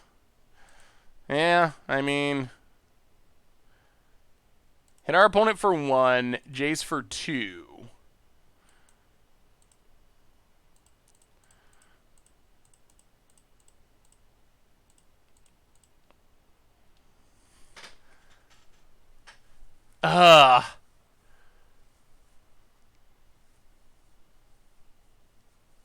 Opponent's still going to have to Fairy, too. Hey, what's up, Michaelano? How are you? Yeah, graveyards are gone thanks to this Rest in Peace. Disdainful Stroke. Yeah, well, alright. I guess we'll keep going. I'm pretty sure it's over, but... Oh, the YT stands for YouTube. That makes sense. Opponent. Yeah, brainstorms, draws. The problem now is, even if we draw a Fragmentize, the chances that it resolves are super small. We'll give it one more draw step. And then opponent has a path. And no lands. Maybe we bring in more Fragmentizes over, like, the Inquisition. Bloodstained Mire. All right. And on to game number 3. Yeah, I think this is one of the situations where giving up is worth it. Our opponent's just drawing so many cards a turn that it's not very practical that we can ever get back in the game from there.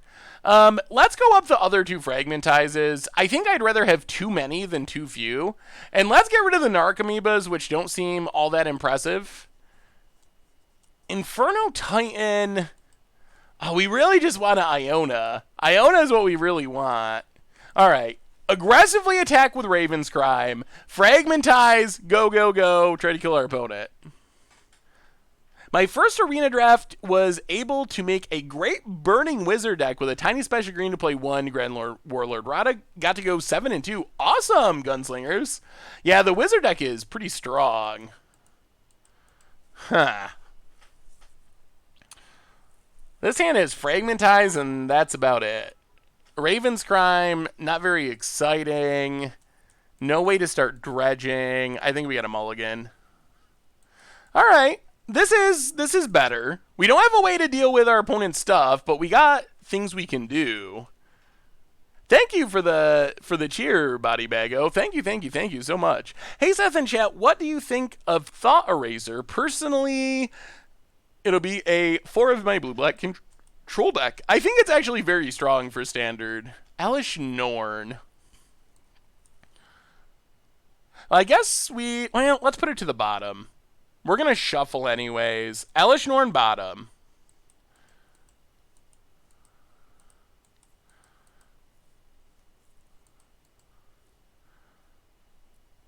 Let's Stopping Crowds, untapped, Faithless Looting.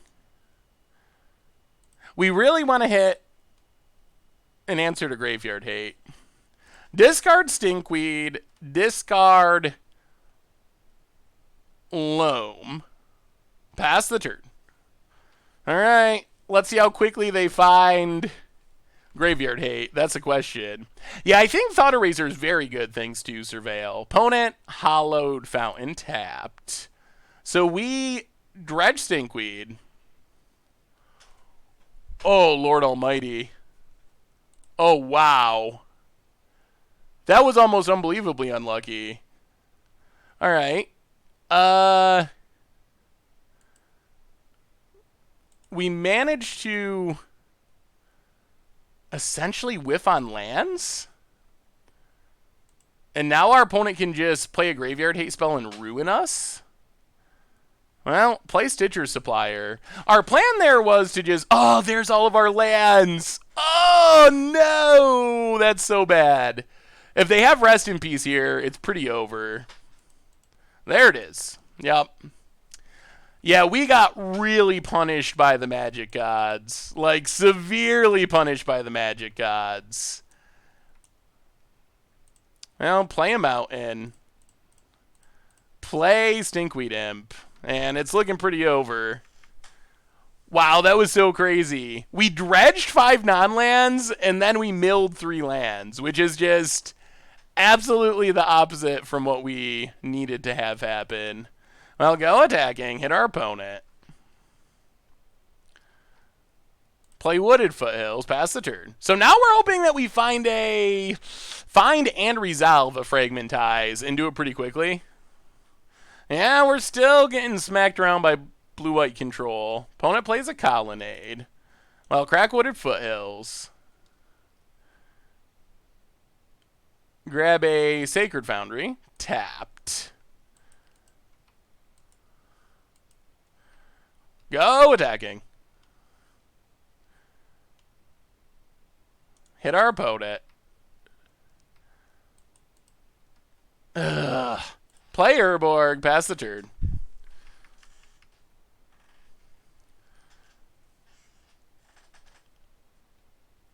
Celestial Purge on Stinkweed. Sideboard cards are coming through in spades for our opponent. Denver's a cool city. Am I going to GP Portland? Seems unlikely. Portland's a very long ways for me. Does our opponent have Jace? Oh, boy.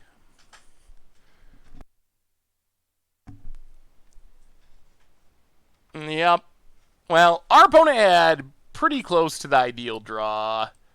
And I guess even getting back lands with Loam probably would not be enough to change the outcome of this game. Opponent brainstorms. I mean, we'll run out of Stinkweed. Yeah, this deck does not seem to do very well against Graveyard Hate. That's one thing that we're learning. It just does not really have any realistic chance to beat a Rest in Peace unless it draws Fragmentize. Opponent, Mill's Ancestral. Still has a Jace.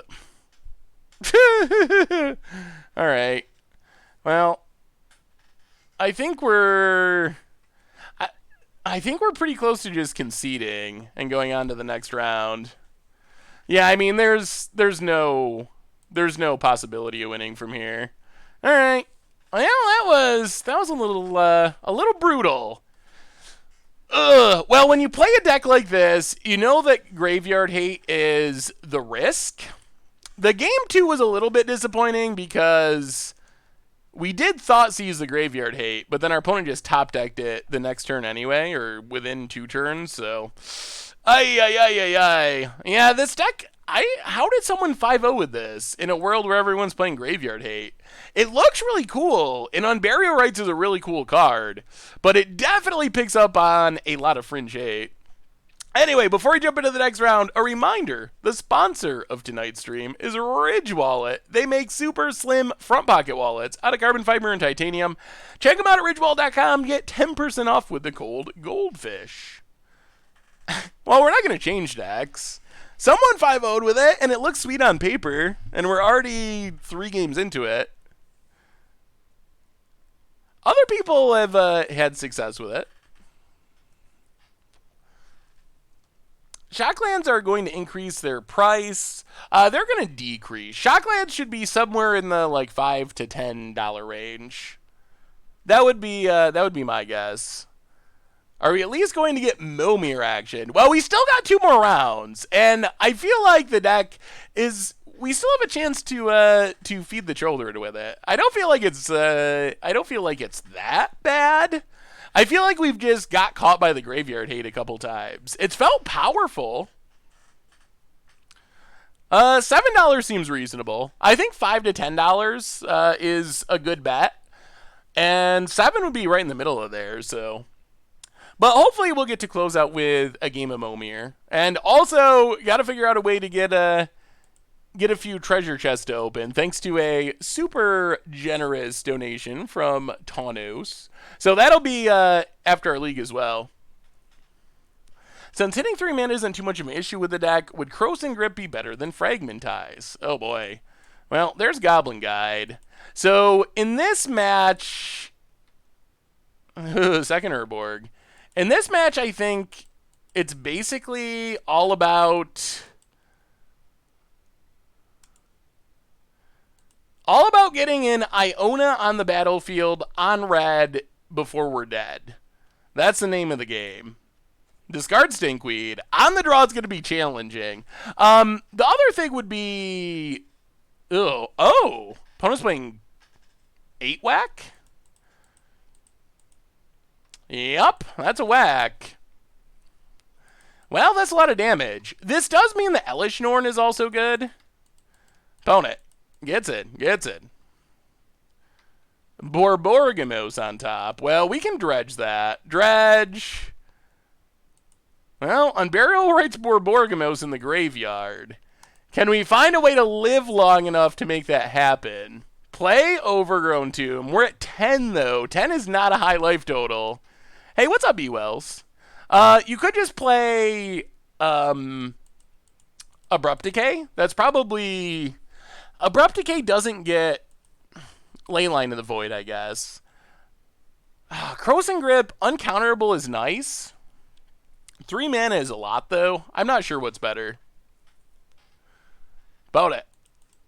Oh, so many whacks. Well, I mean, we can Dark Blast a Bushwhacker. We're still getting very low on life. Like at 2. Well, what's on top? Stinkweed. And yeah, I guess we're just dead. We dredged Dark Blast. I guess we could hit Lingering Souls, and we don't. Alright. Well, that was a quick one. Turn 3 kill. Well, that's what 8-Wag does. If you get a fast start and do not have disruption, oh lord. Oh. This might be the matchup of nightmares. How in the world does our deck... How in the world does our deck ever do any... We don't have any life gain. We don't have anything. I mean, I guess we can bring in a couple of Inquisitions, maybe? Oh, boy. Oh, boy. Go down the Mulch.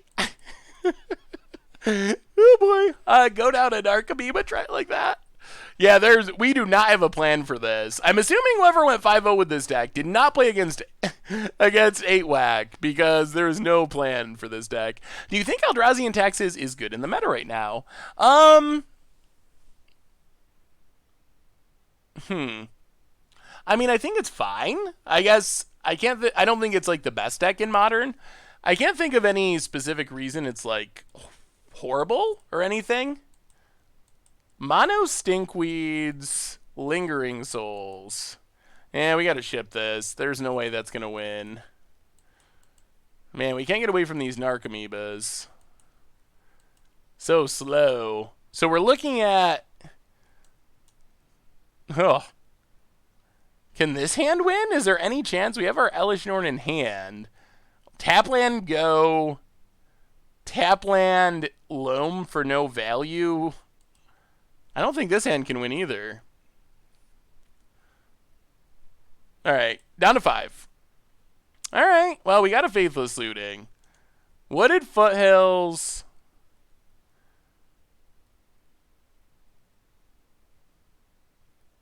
To the bottom. Well, I mean, Stomping Ground's untapped. Faithless Looting. Discard Stinkweed. Discard Unburial Rights. Pass the turn. Alright, we got a plan-ish. I mean, Inferno Titan could be okay. There's Goblin Guide. Opponents off to their fast start. We don't actually have any removal either. Top card, all right, is a land. That's good. Yeah, Dredge Stinkweed. There's Elish Norn and Lingering Souls. All right, play a Swamp, Lingering Souls. There's actually a weird chance of this working.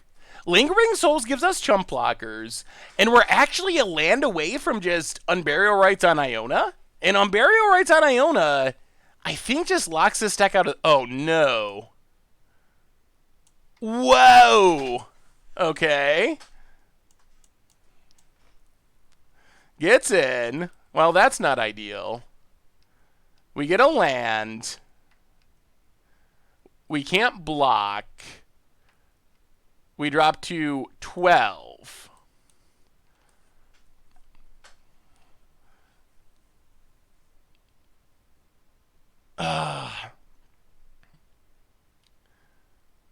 Okay.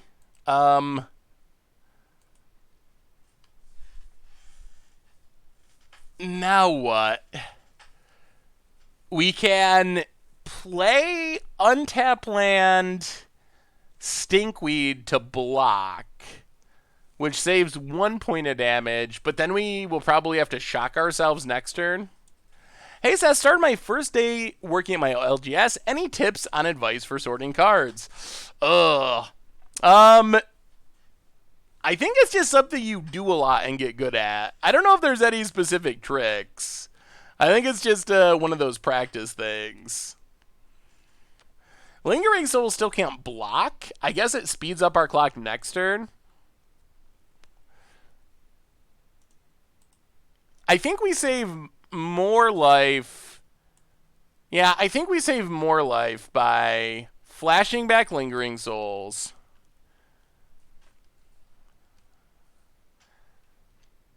Sacred Foundry tapped. Because we only save 1 life, really, by playing Stinkweed. And this also helps us close out the game faster next turn. So we're basically hoping that some weird, like, flurry of attacks and Goblin Grenades doesn't kill us. Bushwhacker. All right, we're low on life. 3, 4, 5, 6, 7, 8, 9. The downside of this is we are low enough that a Lightning Bolt kills us. Opponent gets in. Yeah, Lightning Bolt kills us. Lightning Bolt kills us. Man, so much damage. Stitcher Supplier on top. Well, let's hope they don't have a Bolt. Play the Plains. Unburial Rites. Get back Elish Norn. And pray to the magic gods that they don't have a Lightning Bolt. No Lightning Bolt one time. All right, I mean, this is it. They're dead next turn. Do they have a Bolt? Goblin Grenade. Oh! Oh, my lord. All right. Oh. Well, you can't do much more than that. That is literally the best draw our deck could have against our opponent's deck, and it was not good enough. So I'm going to just assume that's a bad matchup because there's literally nothing we can do that's more powerful than what we just did. Could you have saved 1 point of damage? I don't believe so. We couldn't block anything. We didn't take any extra damage off of our lands. If we had played Stinkweed Imp, we could have chumped something and saved 2 points of damage, but then we would have had to play the Shock untap the next turn to take 2 points of damage. So I don't think there is anything we could have done that would have changed that. So the reason we couldn't block with the Spirits was because of Legion Loyalist. Makes it so tokens are unable to block when the opponent attacks with at least 3 creatures. Alright, I mean, we can discard Narcomoeba. I have not been impressed with Narcomoeba in this deck. I'm pretty sure it just should not be there. It doesn't really do anything. It just seems very bad in general. Let's Faithless Looting. Do some drawing, do some discarding. Current modern deck is my favorite. I mean, my all-time favorite is still free win red, I think. Right now, it's really hard to say. I play so many different decks that I don't really get much of a chance to stick with one deck and play it over and over and over again. So it's more like what deck is my favorite of the week or something, because I play so many decks. Yeah, I think Narcomoeba can go. I don't think it really does anything meaningful for the deck. Narcomoeba. Why couldn't you be one less and we mill you with Stitchers? Well, at least Narcomoeba gives us doing something. It gives us a no-brainer discard to Faithless Looting, so that's something. I'm thinking about applying for the Poke Goldfish content creator, but my Poke Online account is pretty lacking. Would that be a problem? So that's, I'm going to say no, but I'm not 100% sure. I don't really know much about Pokemon. That's kind of Richard's avenue. So that would be a question to ask him, but I would not be discouraged from applying because of that. Hello, Rico. Welcome to the Fishbowl. Thank you for your subscription. Big soups here for our new subscriber. One of the weird things about making content, I actually don't get a chance to play much Magic that isn't connected to content. Sometimes there are decks that I play that develop into content, but with how many decks we play for content in streams, I actually don't have...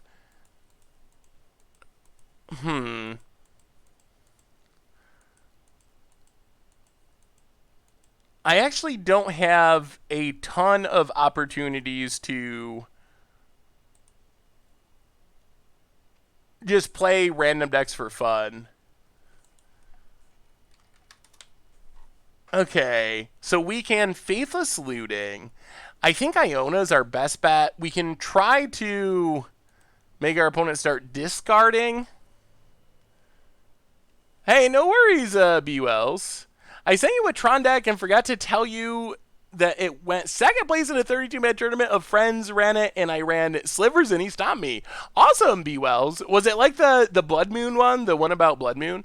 Do I play paper Magic regularly? No, not really. Although I'm planning on going to SCG Syracuse.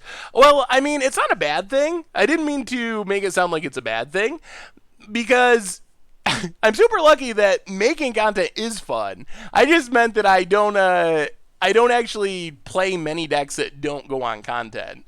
So that's what I was meaning. The upside of that is I get to play Magic pretty much all day, every day, which is super amazing, and that's because all of you are super amazing and supportive, so I am incredibly lucky. But unlike someone who doesn't make videos for a living, I don't have too many decks that I don't end up playing for content.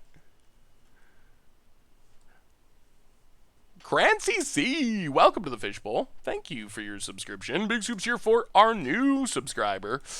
Oh, dear Lord. Dear Lord. Well, I guess we just Faithless Looting. What if fails? Crack it. So our opponent's scape shifting. Grab a... We need a black source. Let's take Overgrown Tomb. We could just discard, but then we can't really... Yeah, let's Faithless Looting. So Faithless Looting. Draw and discard. Get rid of this Narcomoeba. Dump Narcomoeba. Dump Lingering Souls. Go attacking. Hit our opponent. We gotta win before they get to their Titans or their escape shifts, basically. Ooh, let me see, B-Wells. Hey, see you, rated RP Jesus. Yes, I remember that one from the email, Wells. Definitely a fun-looking mono-red Tron deck. Found it. Yep. Sacking. Gets an island. Well, pass the turn. Do you think that Guilds of Ravnica will be a good Pauper set based on the card so far? I'm not sure. I mean, out of the cards so far, there's not a ton that I've noticed people talking about for Pauper or have really jumped out to me as being Pauper All-Stars, but that doesn't mean we could not see cards that were like that. Go attacking. Hit our opponent.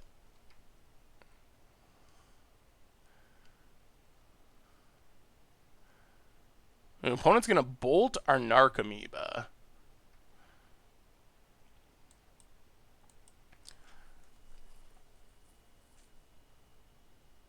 Well, play Wooded Foothills. Crack Wooded Foothills.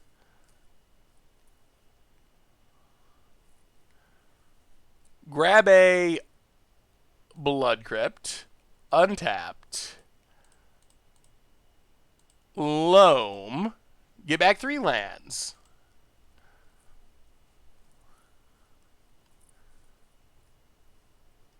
I think our main plan here is to start Ravens Criming. I think that's our way. We got to keep our opponent low enough on lands that they can't combo off. I guessed this a little while ago, but I think it slipped through the chat. Do I have to be 18 to apply for the general assistant position? Not that I'm aware of. I would definitely apply. Richard would know the actual, like, technicalities of that better than I would, but I would still apply, or at least send him an email and ask. I don't really know all the laws related to that, but I haven't heard that you have to be 18. Opponent discards Escape Shift.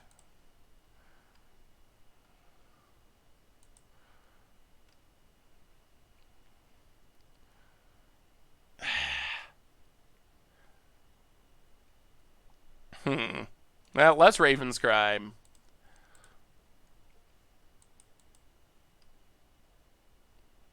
Opponent discards something. Hey, you're welcome, Roddy. Does the Saffron Olive of Pokemon need to mispronounce Pokemon card names? That would be part of the job. So work on your mispronunciations. It's really not a planned thing. I mean, some of them are like trolly planned things, but it's not like I set out to be like, I'm going to mispronounce cards all the time. It just sort of happened. The Jumpstart one is interesting. Maybe in like a Madness deck. The thing is, like, Think Twice is what, 2 and then 3, and you don't have to discard. And there's also like accumulated knowledge and so forth. So I almost think that for a typical deck, you won't want to go that direction, but opponent gets a forest. Sakura Tribe Elder. Well, we're going to have our opponent empty-handed. The question is going to be, do they top deck the win? Ooh. Ghost Quarter is interesting. That's very interesting.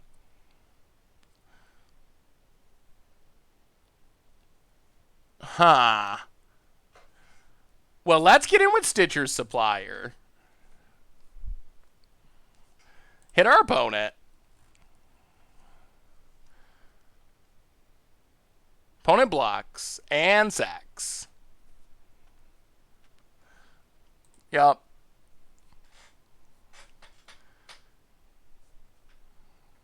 Gets an island.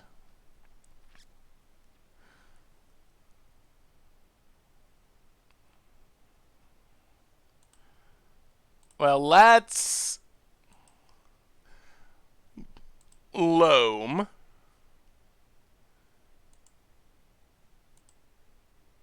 Get back 3 lands. We got to do it now because of counter spells. We don't want to give them the untap land. Now we can Raven's Crime. Get rid of our opponent's last card.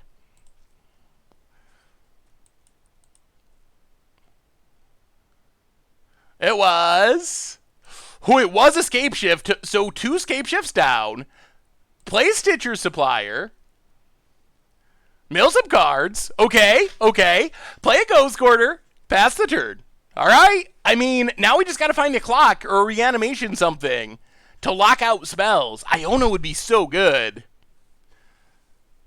Ooh, let me see, B. Wells. More Acid Trip. Acid Trip was super fun. Excited for green-white mid-range with Guilds of Ravnica in Standard. Yeah, I think the green-white like mid-range legendary deck looks super sweet. Ooh, I like the acid trip updates. It's a little bit less acid trippy, but it still looks super fun. It kind of seems like an Emiria deck with a bit of acid tripping thrown in. But that was kind of the direction I want to go. It might be a little bit more spell heavy than I would make it for being like a Sun Titan deck, but it looks sweet to me. All right, opponent's passing. Well, let's...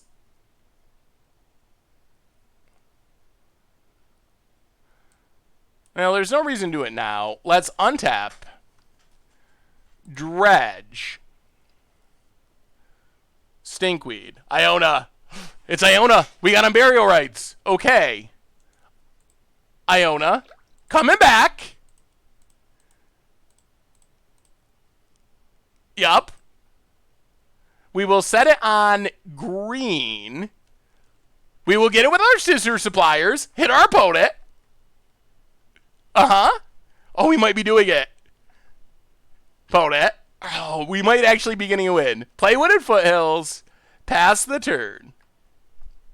Hey, Seth, I'd love for you to check out this deck. It's a wall deck that synergizes with Tetsuko and Ensnaring Bridge. Ooh, sounds sweet, Whitman. Hey, Whitman, welcome to the Fishbowl. Thank you for your subscription. Big Scoops here for our new subscriber. Opponent, passing. Well, let's go, Squirter.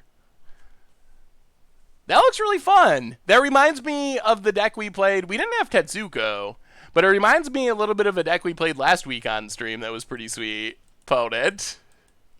Yep, gets an island. Well, Dredge Loam. Oh boy. We're going all the way. We're going all the way. Raven's Crime. Discard Temple Garden. Crack Wooded Foothills.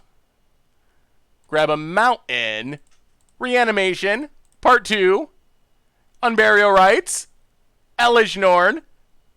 Pump the Dorks. 9, 3, and 3. That's 15. And that is our deck actually doing its thing. That is what we've been wanting to do when there's not graveyard hate. Our deck can do really sweet things. The streams are Tuesdays and Thursdays at 6 Eastern. Roughly like 6 to 9, more or less. Downside, we don't really have a whole lot to fight against our opponent's deck. I feel like this deck... I think our experience with it has been that it might not actually be very good. That's kind of my initial take, is that it might not actually be very good. It's a really cool idea, but as far as level of competition, I'm a little bit kind of meh about its ability to actually beat people. But it looks cool. The one who knocks for the 14th month in a row. Welcome to the Fishbowl. Thank you for your subscription. Big Soups here for our new subscriber, Taiova Scapeshift. Ooh, that looks pretty spicy. Taiova, casting Escape Shift with Taiova out seems like one of the more fun things you can do. Wayward Swordtooth, pretty sweet in that deck. I might actually play more lands, personally. With Wayward Swordtooth and all the other land stuff, I can imagine playing, like, even more lands in the deck. I guess you got some ramp, too, though. That looks super fun. Hey, thanks for swinging by, Super Schooler. Brett Almighty, welcome to the Fishbowl. Thank you for your subscription. Big Soups here for our new subscriber. Yeah, let me see, Cremando. I just finished my first game at Thursday Modern. Needed Ensnaring Bridge, but burned them out. Ensnaring Bridge is so powerful. That's just such a strong card. Fires of Goryo. Huh. This hand. All black mana. I think we got a mulligan. Alright, this one gives us a looting at least. Blood Crypt to the bottom. Footsteps of Goryo. So reanimating Emrakul the Promised End? That's sweet. I think, is Emrakul the Eon's Torn better? Rift Bolt. That's kind of a pretty interesting take. It's like Reanimator burn. I don't know if I've ever seen those two things together before. Alright, let's start with...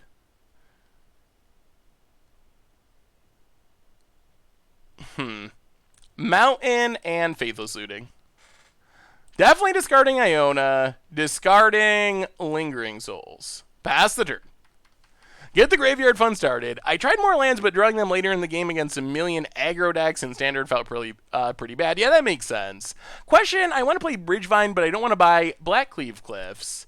Is a version playing Death Shadow with fetches and shocks a good idea to try?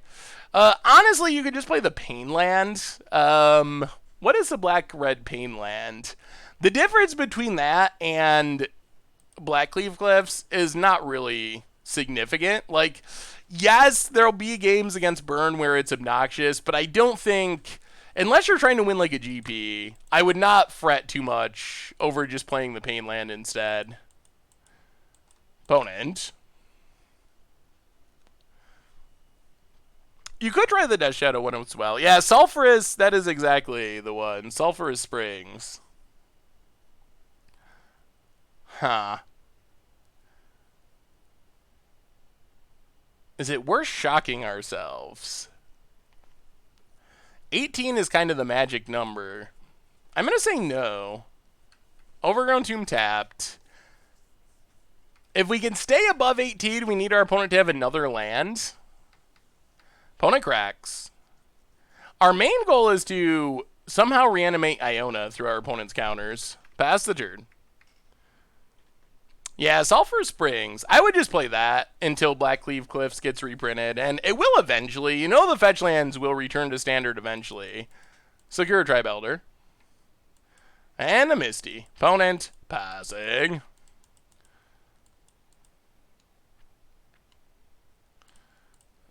Well, let's Stitch your Supplier.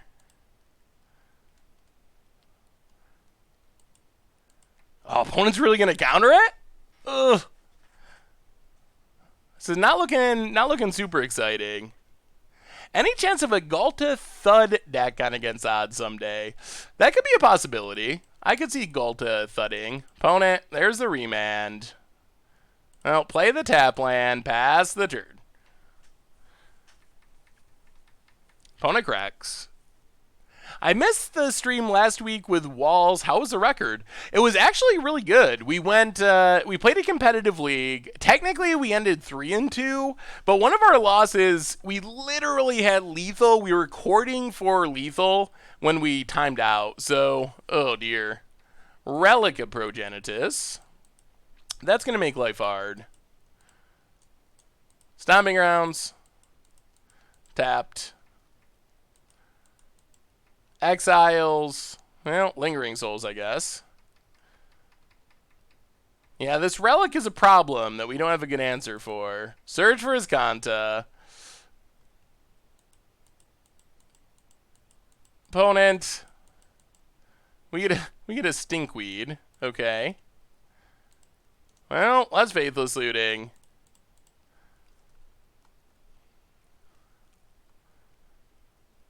Discard Lingering Souls, Conflagrate, play Stomping Grounds, pass the turn. Ugh, and our opponent's going to flip the Azcanta? This has not went well. Would this deck be better if it was a Hollow One Shell with Reanimator cards? Maybe? I think one of the downsides of this deck is it is very reliant on the graveyard. So Hollow One is a threat that doesn't rely on the graveyard, which would be nice. Whether or not that actually, like, changes the record significantly, I'm not sure. Like, it might just be a worse Hollow One deck, but...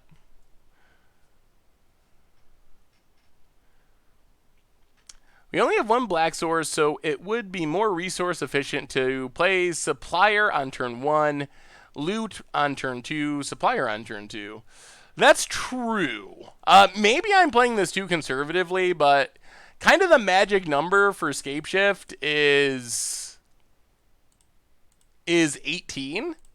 It's a lot harder for them to kill you if you stay above 18. So I was trying to not shock ourselves down to 18 because it takes an extra land, basically. Opponent discards Escape Shift. Yeah, we would have been dead that turn if we had shocked ourselves at any point in the game. Probably not really going to make a difference. We're probably still just going to be dead, but we don't have lands. Yeah, this has been awkward. Well, play the Swamp. Play Stitcher's Supplier. Do some milling. Thanks, Seth. I love the Thran wall deck. You're a fantastic brewer. Yeah, the Thran deck, if you haven't seen it, from Against the Odds yesterday, it actually turned out surprisingly well. Definitely worth checking out. Well, get back Blood Crypt. Pass the turn.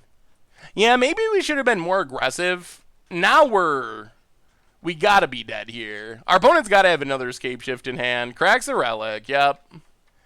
I guess that stops them from flipping his Kanta. Kind of a weird choice when they didn't need to do it. Opponent, as Kanta. I mean, we were just dead there. If our opponent just let that go and flipped his Kanta and held the Escape Shift, we would have just literally been dead. Kind of a weird way for that to go. Was trying to sleep last night and your Thran deck was too good to stop watching. Oh, well, thank you, Pudgy Bear, and thank you for the cheer as well. Opponent. Yeah, it turned out really fun. Tapping out. Well, I mean, maybe we're dead anyway. 1, 2, 3, 4, 5, 6, 7, 8. Yeah, they found a land drop, so that way works as well. Although I think it's whatever. They got us. All right, one more round for this crazy deck. Maybe we got to bring in Stony Silence. The Graveyard Hate is bad for us. Fragmentize is kind of slow. I guess Spyglass shuts down Relic or also is Kanta. We can bring in Spyglass. Iona's fine. Elish Norn is okay. Maybe we go down Mulch for Stony Silence. And Cathartic Reunion for Stony Silence. Maybe Inquisition isn't good enough. Let's try it like that. Hopefully the round match finishes before I have to head home. Well, we're in the last round of our league, so we'll probably, hopefully, Momir as well. What time are you going home, Donos? Zendormarian. Let me take a look at the deck list. Sylvan Animosity. Ooh. Shared Animosity, Sylvan Awakening. That is kind of a combo. I could see that maybe killing some people. Spicy. So, yeah. I mean, ramp, Sylvan Awakening, then Shared Animosity turns all the creatures into big attackers. It seems like one attack should do it. Might want more ramping, though. I mean, I guess idea Escape Shift, then Splendid Reclamation at back. That could work. You got some cool landfall triggers in there. That looks like a fun idea.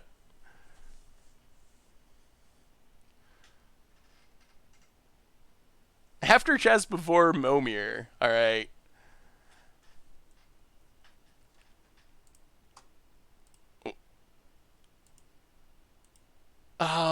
So I think we should be kicking off Guilds of Ravnica spoilers on Monday, and I believe it'll all wrap up in 2 weeks. Can you clear something up for me? If someone flings a Blightsteel Colossus at you, is that infect damage or regular damage? What does fling actually say? Fling deals damage equal to the sacrificed creature's power to target creature or player. So I believe that would be normal damage, because fling is dealing the damage, so it's not really attached to the creature other than, well, this hand is kind of what we're hoping for. It's not really attached to the creature other than just being being checking for the power essentially. So I don't think that it would be infect in that scenario. So let's Raven's Crime. I mean, Raven's Crime is one of our better options here. Start getting cards out of our opponent's hand. Pass the turn. Opponent discards a land.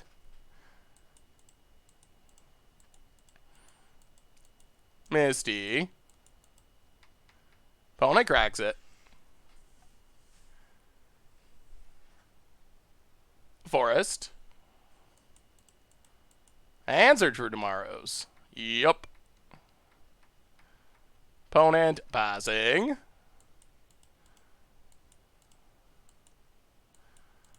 Oh, play Wooded Foothills. Crack Wooded Foothills. Grab a Overgrown Tomb. Untapped.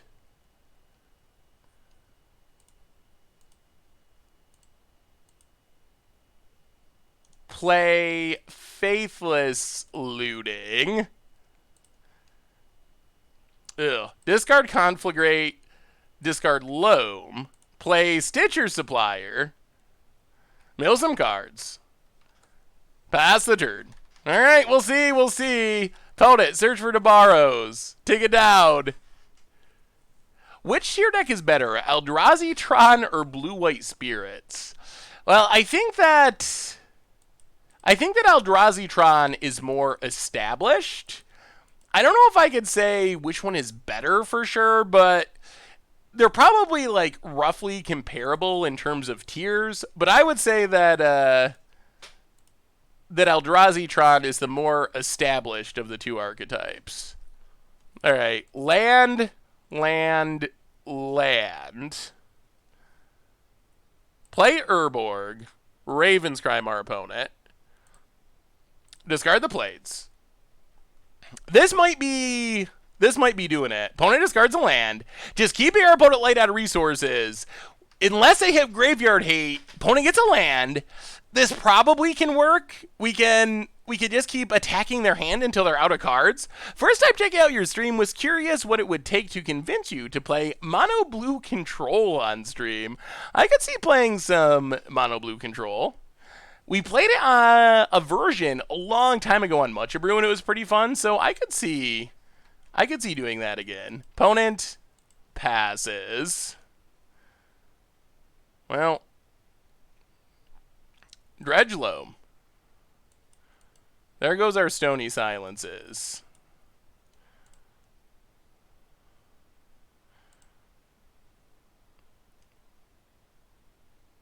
Well, let's start with Raven's Crime. Actually, let's Loam. Loam back a couple lands.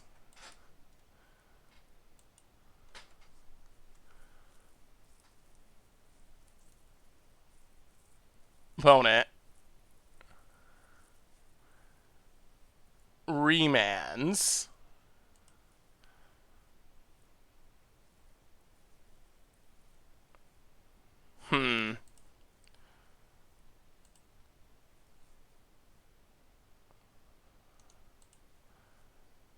I'll play a forest. Loam back a couple of lands.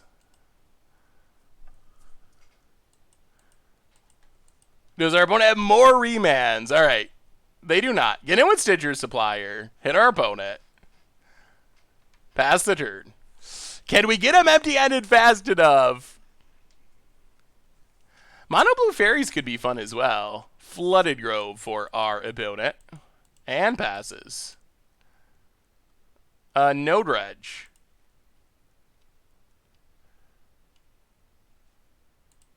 Well, let's discard some lands. So, Raven's Crime. Discard a land.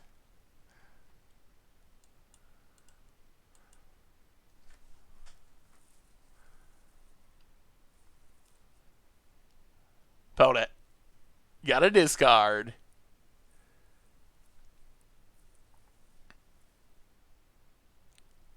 Oh, opponent is disconnected? Oh no! Opponent! Opponent running away! Any deck you play, I will be watching if you have time. Well, thank you, GR Michelito. Thank you, thank you. Let me see, B. Wells. Jeskai, eh? Ooh, Nimizit. That's a spicy take on Jeskai. Our opponent's lost connection? Well, while we're waiting for our opponent to return, what do I actually have as far as getting treasure chests? I'm going to have to get some more tickets at some point, I guess. Alright. I'm just going to have to get some more tickets to have in my account for our treasure chest binging.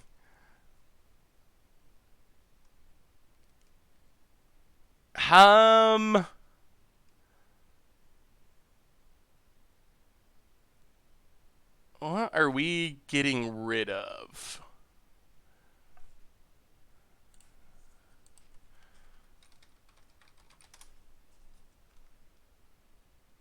History Benalia might not be the most wise card to sell. I could see it actually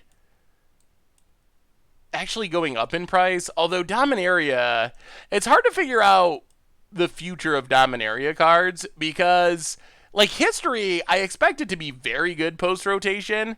The problem is Dominaria has also been super heavily opened. So there's so much out there that I'm not 100% sure how it's all going to shake out.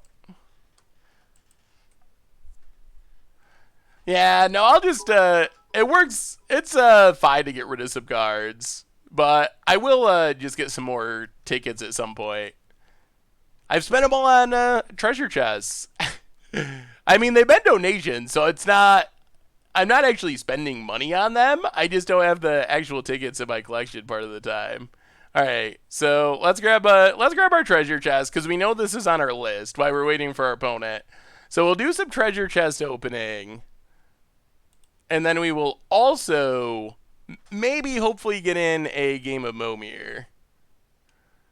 All right, well, 24 chests.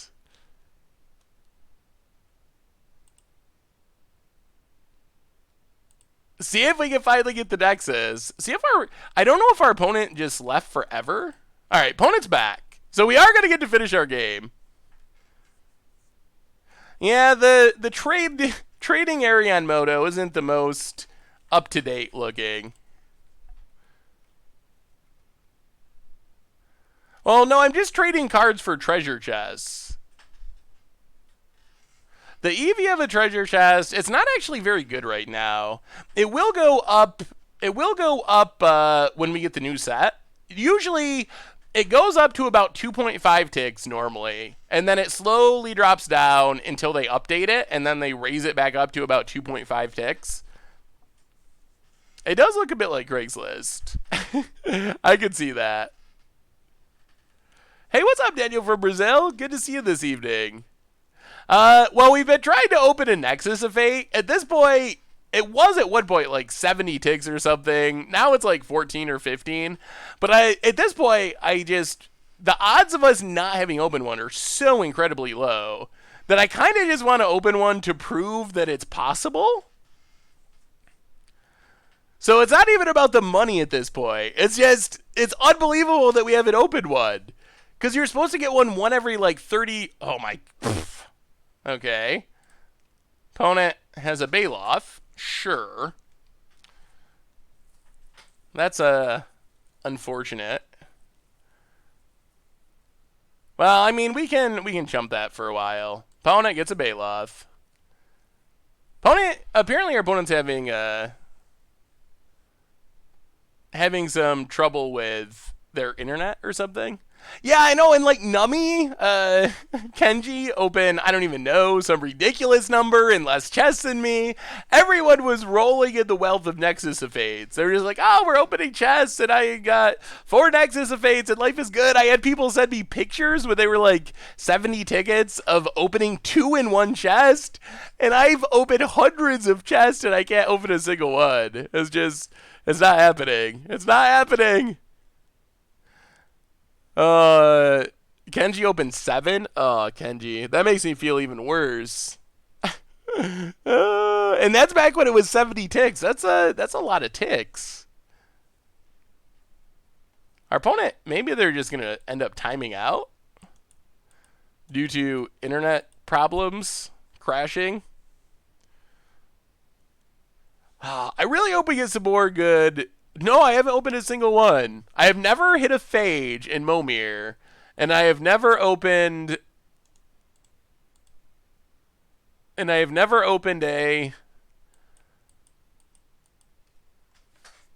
Nexus of Fate in a treasure chest. Those are the 2 things where I'm just running. I guess with Momir, I'm running incredibly above average, and then in treasure chests, incredibly below average. Electrolyze draws a card. Okay.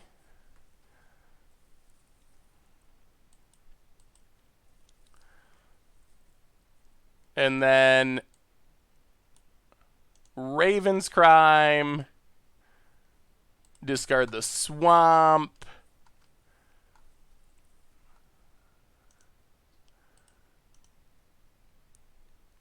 Faithless Looting. Dredge Loam. And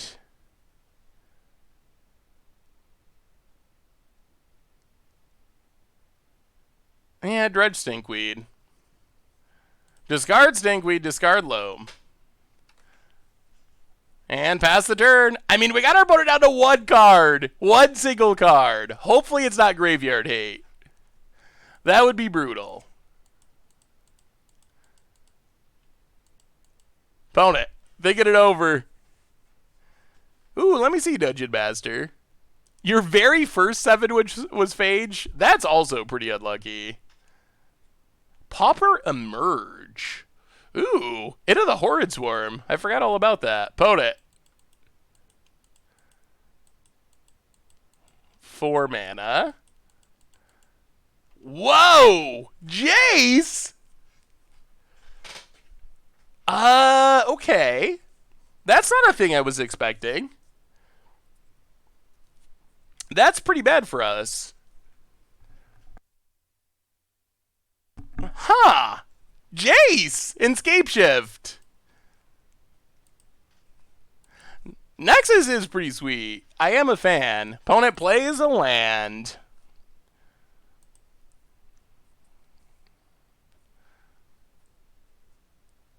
Passes.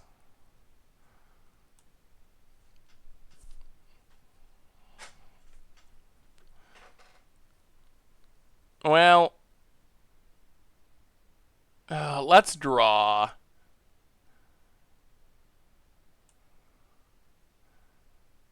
Stomping Grounds.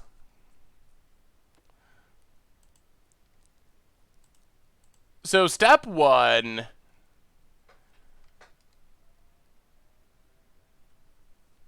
Our opponent's going to have so many cards in hand. How do we get out of this?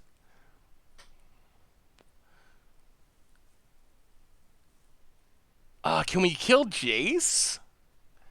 We have a Conflagrate. We can Loam, get back 3 lands, Stomping Grounds untapped, Conflagrate. That gets beat by Remand, though. We can get our opponent empty-handed and just flashback a Lingering Souls. What do we do? What do we do? Yeah, I still need my new chair. Ugh.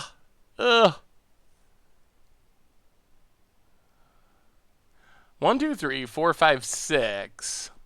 Jace is just so good at finding them the win.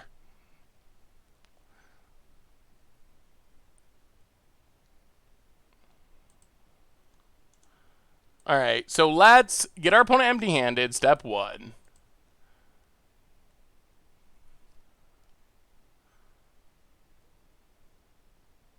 Discarding Stomping Grounds.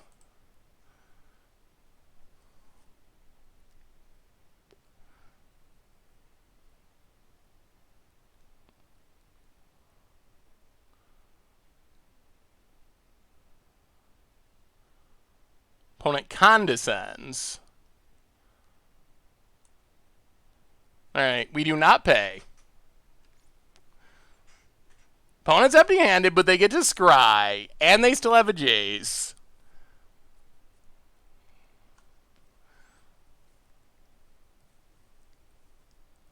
I don't know if this is going to work or not.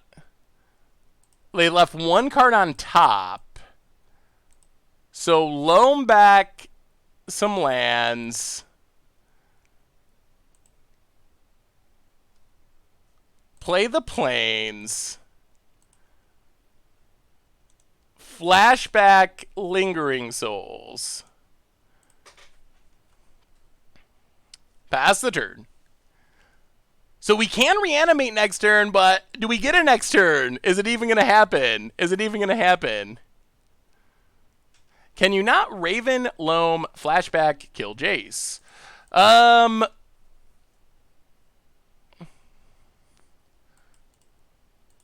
Maybe we could have.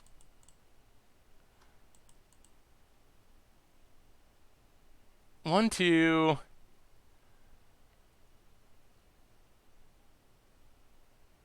Yeah, I guess maybe we could have. Breeding Pool, tapped.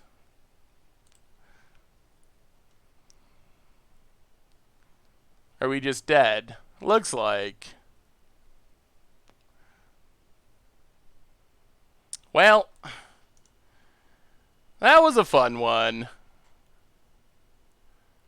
Yup. Alright, well, Reanimator Dredge. Add this one to the list that we will never play again. Oh my goodness. Oh man. Alright, so 1 and 4. I have no idea how someone 5-0'd with the deck. It feels like it's got some fun, cool things on paper, but man, it does not feel like a very competitive deck. Does not feel like a very competitive deck at all. Oh my goodness. Well, I mean, at least we tried. We did some fun things. We reanimated a couple times, but well, next week maybe we'll play a deck that can actually pick up some wins every once in a while. Oh boy. All right, so we have some treasure chests to open, thanks to a very kind donation from Tautos on our quest for Nexus of Fate. So we're going to crack open our treasure chests, and then, hey, have a good night, Michelino. Thanks for hanging out. And then we will see what time it is. If we can sneak in a quick game of Bo Beer, not 100% sure. It'll depend on our treasure chest dig. So, anyway, let's crack these open. Thanks again, Tautos, for the chest donation. See if we can finally get a Nexus of Fate. Selfless Spirit. I mean, this pack actually has good cards in it.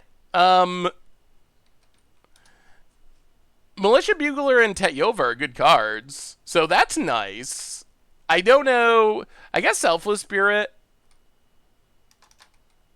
Selfless Spirit's like 4 ticks. That's not a horrible open. More than the cost of our chest. It's not a Nexus of Fate, but Vengevine. Vengevine Mutable. That might be a really good chest. How much is Vengevine these days? Vengevine's got to be worth something. It's the new hotness. Vengevine is like 5 ticks. Mutavault is 7 ticks. Okay. That's a good chest. Also another rare that no one cares about, but so far so good. Vengevine and Mutavault. I think we're due, because our last chests were so incredibly bad. That we're due for some good ones. Next, we get... Alright, 10 play points. Add it to the pile. I guess we can pull up our play point list. 2,161. Next. Sheltered Thicket. I don't think they're worth anything because they're not in standard for much longer. Next, Bomat Courier. Ugh. Another card that would be worth something. Bomat Courier, 50 cents. It was valuable at one point, but we're not at that point any longer. Hammer of Bogarden. Cinder Barons. Hammer Bogarden. The good old days. 20 play points. Regna Sanctions. So many Battle Bond cards. I will be happy when Battle Bond is out and... Captured by the Consulate. When Battle Bond is out and Commander 2018 is finally here. We've cooled down after a fast start. Unmask. Unmask, I think, is a good one. It's from a notoriously under-open set. Whoo! That's our best one so far. 20.08. 20.08 ticks. That is the best card that we've opened in a while. Played in, like, Legacy Reanimator shells. That's a good one. So far, our luck has been strong. We don't have a Nexus of Fate. Nexus of Fate would put it over the top. 30 play points. Added to the pile. Next. Homura, Human Ascendant. Flips around into something that pumps your creatures. All right. Kamigawa. The Land of Horrible Cards. Grim Tutor. That's a card that you think would be worth something, but I don't think it actually is worth much of anything. Grim Tutor, 17 cents. In paper, it's ridiculously expensive. We did get some play points, though. Curse of Bloodletting, the Furnace of Wrath curse. Good for a commander, maybe. Stomping Grounds. Stomping Grounds is a shock land. It's coming back to standard. Eventually, Stomping Grounds comes in at, all right, 3.24 ticks. Good enough to add to the good pile. Stomping Grounds. Oh, I have all Gate Crash ones? Huh. I need to upgrade those before they get expensive. Direfleet Poisoner. I wonder if Pirates will actually have a chance after rotation. Come on, Nexus of Fate! Nexus, 15 play points. Fumble. Suspicious Bookcase. I guess that's good for Arcades, maybe. Next. Ooh. Oh, triple rare Elspeth. There was a time when Elspeth was worth something. Now it's worth less than $1. 90 cents. You can play budget Super Friends very easily on Magic Online. Their Planeswalkers are so cheap unless they're like standard staples. Shivan Dragon. It's a classic. Not worth anything, though. 15 play points, Renegade Rallier, Krovest Fury. I almost don't even consider the Battle Bond cards rares because they're so worthless on Moto. Ooh, Glimpse. Does Glimpse have value? It probably doesn't. Glimpse of Nature, 50 cents. Another one that's expensive in paper, thanks to Legacy. Ooh, Show and Tell. Show and Tell. That might be a real one. Show and Tell. It's not super popular in Legacy right now. It comes in at, all right, 6.99. So 7 ticks. 7 ticks for Show and Tell. Okay. We still have not, one time, just give us a Nexus of Fate so we can stop the madness. Stop the chest cracking. 10 play points. I wonder if, Brian Stoutarm. All right, 1 to go. Nexus. 20 play points. Oh my God. So, do we keep going? Is that where we're at? We sell these and keep going? Oh my goodness. We're never... I wonder if Moto has somehow made it, like, if the Ghost of Worth is watching and intentionally making sure I don't open a Nexus so I keep buying chess. It's starting to feel like a grand conspiracy. Like a grand conspiracy to make sure we never get it. Wow. We actually lost money on that. I thought we were doing well. Because we opened Unmask. Chess must just not be very valuable right now. Because we... Oh, that's way too many. We started with 24 chests. I thought we opened well, but now we only have enough ticks for 21 and 1 tick left over. Chests have an EV around 220. Okay, that sounds about right. Well, I mean, that's about what they're selling for, 224.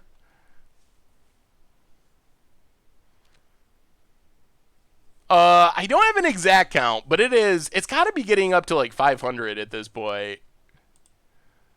Well, let's do this round, and then if you want to play Momir, get ready, because we'll try to squeeze in a quick Momir game on the way out the door. 30 play points, okay. Nexus. Blinkmoth Infusion. Not a very powerful card. Nexus. Stolen Strategy, play points. Okay. Precognition Field. Alright. 10 play points. We've also never opened a complete set, which I guess is less weird because they're so Rakdos Lord of Riots. So many guild or Ravnica cards lately. Also never opened a complete set. Swift Silence. Oh no. We used all of our luck with those last chests. We're going to get the whole over. 50 play points. A Braid. Oh boy. Undercity Plague. Oh, come on. Dictate of Karametra. Fun. 80 play points. Well, our play point pile is quickly being restocked. That's sweet. Invincible Hymn. Count the number of cards in your library. Left total becomes that number. Could be sweet in Commander. 8 mana is not that much in Commander, and you got lots of cards in your deck. It's kind of like a Nanbo with card draw, though. Greater Harvester's pretty bad. Oh, dear. Final Punishment. Cloud Blazer. Good for Panharmonicon week. Whoa, we're going to hit the zero value chest. Polyraptor. Infamous combo piece, but not valuable. 7 chests to go. Matter Reshaper. Matter Reshaper is probably the best card we've opened, and it's probably like 2 ticks, or not even. Oh, 44 cents. Just kidding. It's worth not even. Nexus. Omnath. Good for Commander. Not good for our pocketbook with chest opening. Oh, boy. Metatog. Revel in Riches. Someday, Revel in Riches. You will have your time to shine. Well, Pyroblast is probably worth something. Pyroblast comes in at 4 ticks. Alright. That's our one somewhat valuable card. Next. Deathbringer Liege. Another sweet card. I like all the lieges. They're just not valuable. 2 chances for Nexus. Imaginary Pet is not Nexus. Oh my god. Woebringer Demon. Alright, well, here we go. We have run through all of our ticks. Trade. We get 1 chest, maybe 2 chests, and that's the end of the run. Well, Tawnos, thanks for the donation, but your faith is misfounded. It's not meant to be. The Magic Gods do not want us to ever open one of these, so alright. 2 chests. Last 2 chances for Nexus. And then we'll sneak in a quick game of Momir, and that'll be it. It says it's in the chest still. It says it is. I'll have to ask around and see if anyone else has opened them, because we have opened way more. Dominus of Fealty, triple rare, but triple not good rare. All right, last one. Nexus. Sunblast Angel.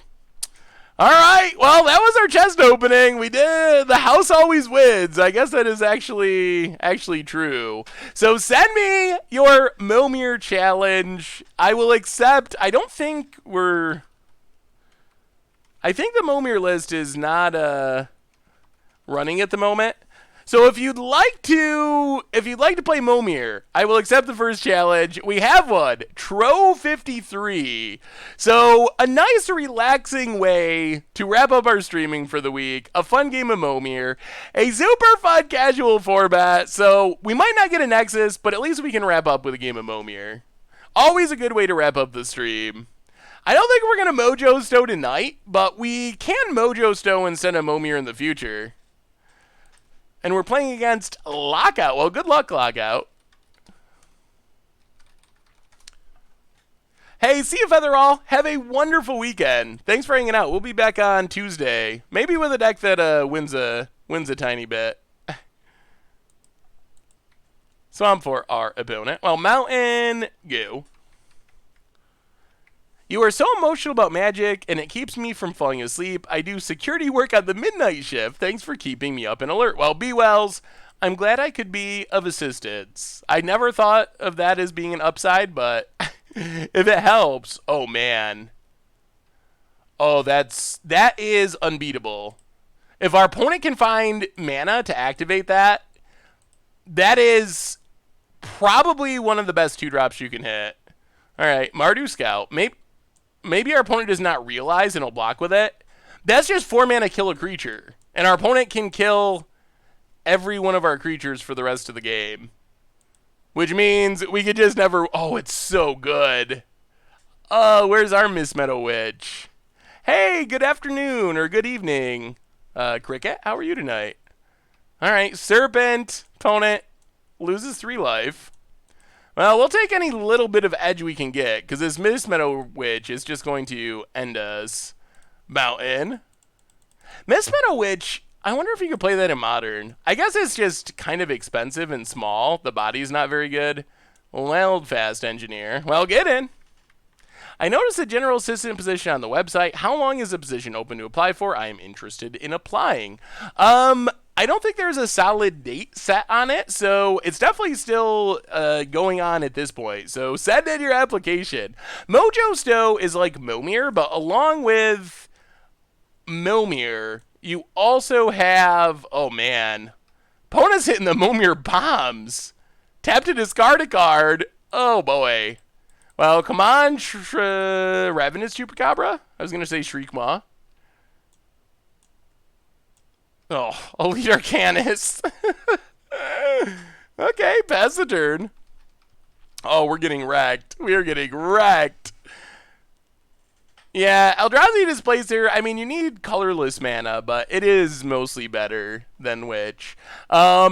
So Mojo Stow, you get Momir, which is the one we're using now where you make creatures. You also get Joyra, which is like Momir, but lets you make instants and sorceries. And Stone Hero Giant, the original and very bad Squadron Hawk. Caw! Caw! 5 mana 2/2 Squadron Hawk. Vote it. Passing. Now play a land. Get in with Wild Fast. Hit our opponent.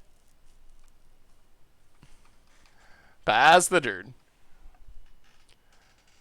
Yeah, Eldrazi Displacer is probably the big reason. We're a little lucky that our opponent has not hit a blue source yet, or we'd just be done.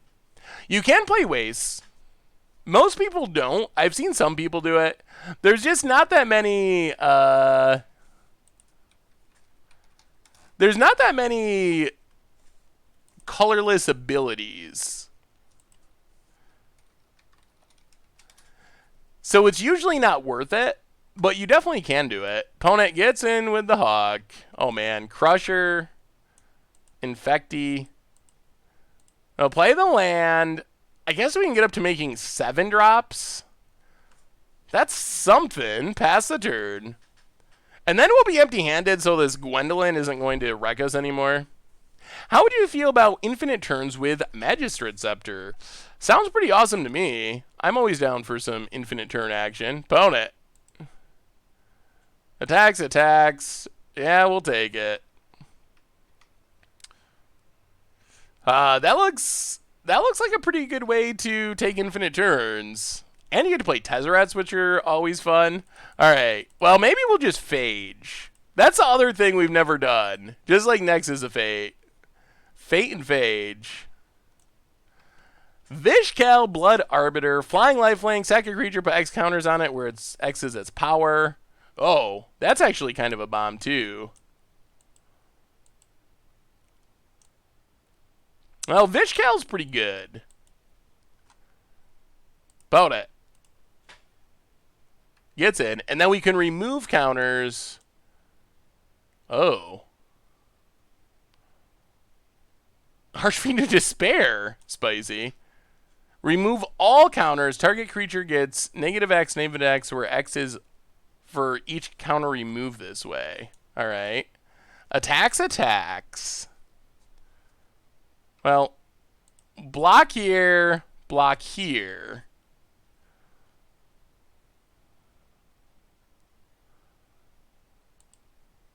Actually, block here.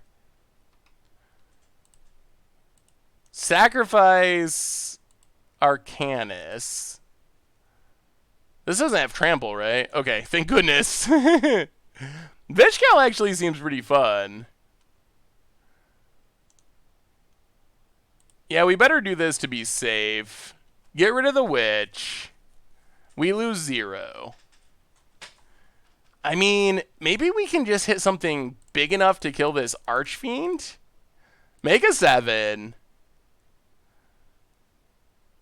Ooh, Hellkite. Okay.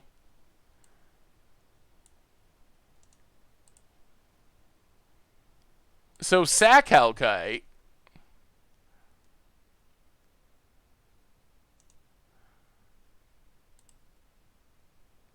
Kill Archfiend.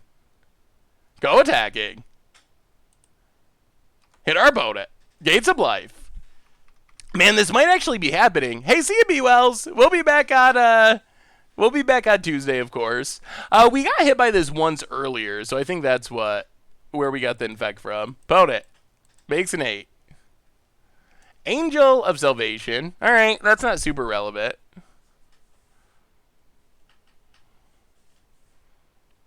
What are we getting punted for?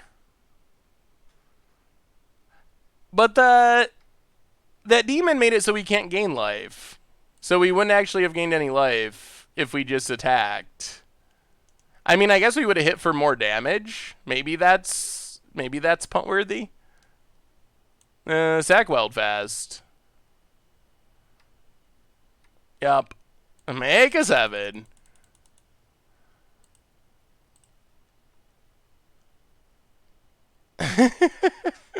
Jedit Ojin. Sure. Well, get in. Opponent's actually got a blocker. We just kill him. Man, I got to build a Vishkal deck. Why have I not ever built a commander deck around this? Vishkal seems insane. It seems so much fun. Why have we never done that? It's such a cool card. Opponent, 8-drop. I want to play Vishkal Aristocrats now. Oh, opponent, that's a bummer. A Crowan Legionnaire is one of the worst 8-drops in Momir. Makes it so only it and artifacts can attack. But, well, let's block, and that should be game. We block, we sack. Man, Vishkal is awesome. I'm definitely going to be... Well, we got to make this Sporting 7. See if we get a Phage. We do not. Well, get it with Vishkal. 413. I'm going to have to build a Vishkal deck now, because it seems like a super fun card. Opponent. Dead. All right. On to round 2. Game 2. All right. Well, at least we're winning in Momir. Is Moto worth it to download only for Commander? So you have to pay $10 to get an account, which, I mean, not ideal. The upside is Commander cards that are really expensive in paper are basically free on Magic Online. Like, pennies. To buy, like, $100 Survival of the Fittest or cards like that that are just way expensive in paper. So I think the answer is actually yes, just because it's so cheap to play. So even though you got to spend $10 to like create the account, I think you definitely get your money's worth just by the cheapness of the cards. Kithkit Tribal. Kithkit Tribal is a deck I always come back to on Budget Magic and never feel like is powerful enough to actually play. It feels like it's just a weaker like humans, mono white humans. I just can't figure out what makes Kithkin potentially playable in Modern. Maybe it just isn't. But I have not been able to figure it out. Ooh. Stingy. Alright, we can start pinging. I guess that's like a 1-1 unblockable. If that's like $50 and you can make an account in like 10 EDH decks, yeah, that sounds about right. I was surprised with Commander Clash. We would always do like $20 budgets on Moto, and the decks are often like $400 in paper, $500 in paper, but they're super cheap on Magic Online. Opponents getting in with Aquatex. Well, let's make a 4. See what wonderful 4-drop we have. Tenacious Hunter. As long as a creature has a -1/-1 counter, it has Vigilance and Death Touch. Well, get in for 2. Hit our opponent. Pass the turn. Have you ever done a Commander Clash where everyone builds a deck around their first leader they ever played? Could be fun. I think we did that once a long time ago. Hey, Gunslinger, have a great night. Thanks for stopping by. Bistian, welcome to the Fishbowl. Thank you for your subscription. Big Soup's here for our new subscriber. Abby Gargoyle, that's kind of a big flyer. I'll ping our opponent.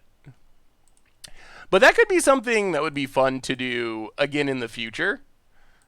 Because we have like new cast members that rotate in and out. Scrounger of Souls. Well, pass the turn.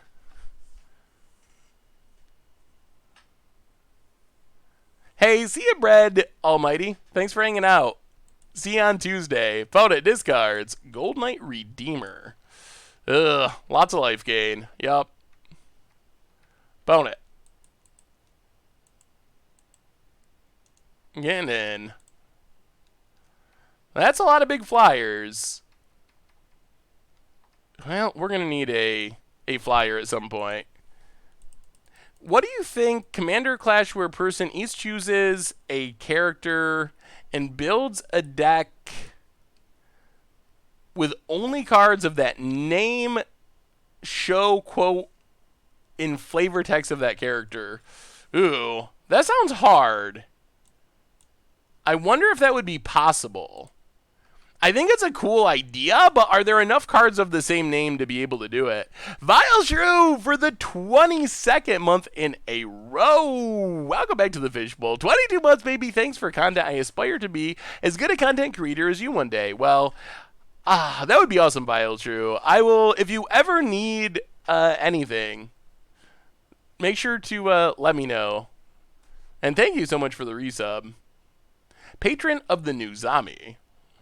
When a permanent is put into your opponent's graveyard, player loses a life. What does this do? Vigilance Trample. When it blocks a creature, deals damage to that creature's controller equal to its power.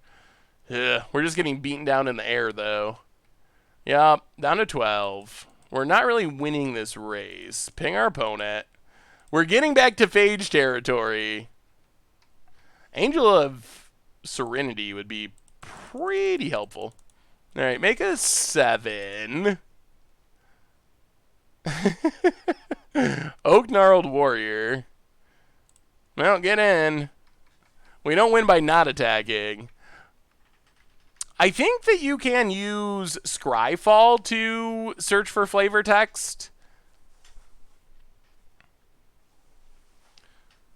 So this is Momir. It's a very random, somewhat casual-ish fun format. Basically, your entire deck is made up of lands.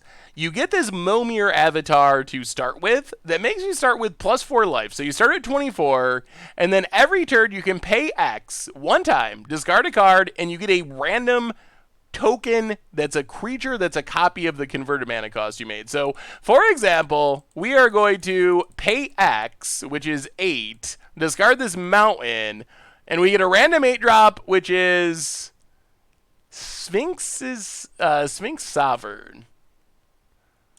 And Yeah, this leaves us dead.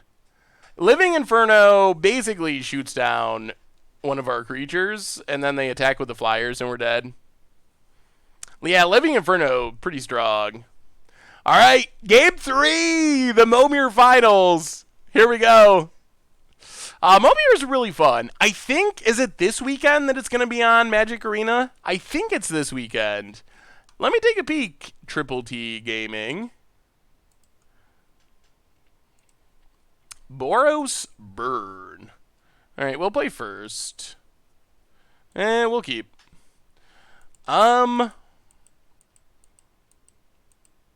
Ooh. It's like a spicy Legacy Burn deck. One card, if it's Legacy. Oh no. Why can I not think of the name of it? It's like the best burn card in Legacy. Help me out, chat. The card, it's 2 mana and it deals damage equal to the number of non-basic lands each player controls. Ooh, Tillinali Summoner. Interesting. What is the name of that? Yes, Price of Progress. I do not know why I could not think of that at the moment. Price of Progress is the main card that I would suggest adding to the burn deck because it is super good. It's often like 4 to 6 and sometimes even more damage for 2 mana, which is just an insane rate for a burn spell. So yeah, I would think about adding that in. Otherwise, ooh, Pro Blue, Guma. Guma the Puma. Oh yeah, Fire Blast is another one. That should definitely be in there as well. Those are the 2 big ones. So I would probably... Legacy Burn often doesn't play creatures, I believe. Maybe it plays Goblin Guide. I want to say that the build that we played for Budget Magic played 0 creatures.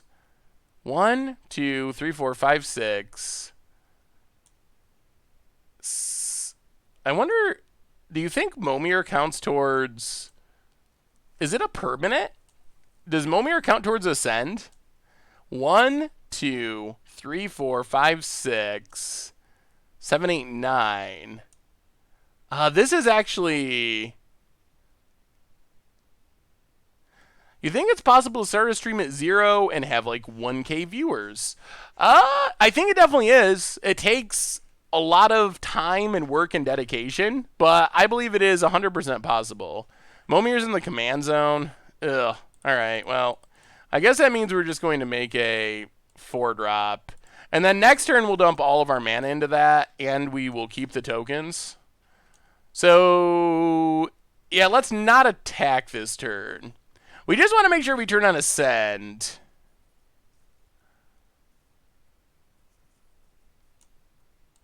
So we get to keep the tokens. Eidolon and Goblin Guide. Alright, so maybe cut the other creatures for those burn spells. Defender flying, when it blocks, it becomes a bird giant, loses defender.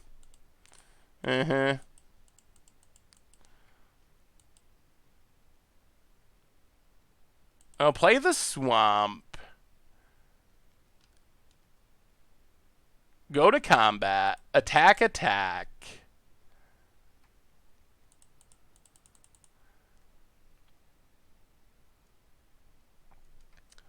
Pay all of our mana. Make some tokens. City's Blessing. Okay. Hit our opponent. Yeah, the Wall of Birds. Literally. Fountain blocks. Yeah, blocks and blocks and blocks. We had to skip a drop at some point anyway, so we might as well do it now. And get some tokens out of it. Pass the turn. I wonder, do you think Tillinali's whatever it is can actually show up in Standard? I guess it just dies really easily. It is kind of an interesting way to turn on Ascend by making it... Ooh. Ooh. Monster Sore. That's a lot of damage. Okay, we'll take 1,000,000. Down to 15. Well, come on. Good 6-drop. We need something to at least stop Monster Sore. Simic Basilisk. Ugh. That's not really it. Pass the turn. 6 mana, 3/3, graph 3. Pay 1 and a green until end of turn. Target creature gain with a +1/+1 counter gains. All right, basically Death Touch. 6-drop. Tyranics. Original Dino. New. You may not have a +1/+1 counter. Bone it. Normally the mountains and swamps are to avoid detrimental land walk abilities. Block, block, block, block. Avoid detrimental land walk abilities by not having like too many different kinds of basics, especially islands. There's some really weird drawbacks to having islands, like Island Home and also big island walkers, especially on like weird old cards. So that is one of the big reasons. The other one is black and red is where you have the most powerful activated abilities. Veramit, you and your landwalkers. The one stream you didn't make it to, we lost to a landwalker. It happened. Delavorki 64, 22 months in a row. Thank you, Seth, for the laughs and the great content, especially through stressful periods of time. Well, thank you so much for the resub, Delavorki. Definitely appreciated it. And also, John Storm Bless for the 4th month. Off work just in time to catch some Momir. What did I miss? You didn't miss much. We had some fun Momir. We opened some disastrous treasure chests, and then we kind of got crushed with Dredge Reanimator Dredge. Not good. It was not good, even a little. Ooh, a Chroma A. Ugh. This Thorn Elemental is an issue. Oh, this whole thing is an issue. Pass the turn. Huh. This Thorn Elemental might beat us. Sir Lognome, welcome to the Fishbowl. Thank you for your subscription. Big soups here for our new subscriber. Epoopman, did I get your email about the Thopter sword deck that I won the PPTQ with? Is there any chance you can resend it to me? Oh, we're dead. Oh, we're so dead. Wait. Is there any way we can survive?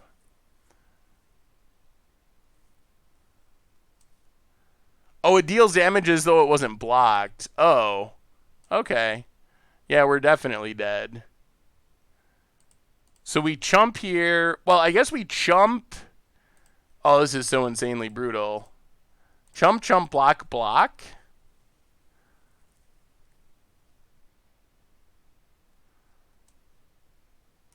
Okay. Well, I guess we live. Ish.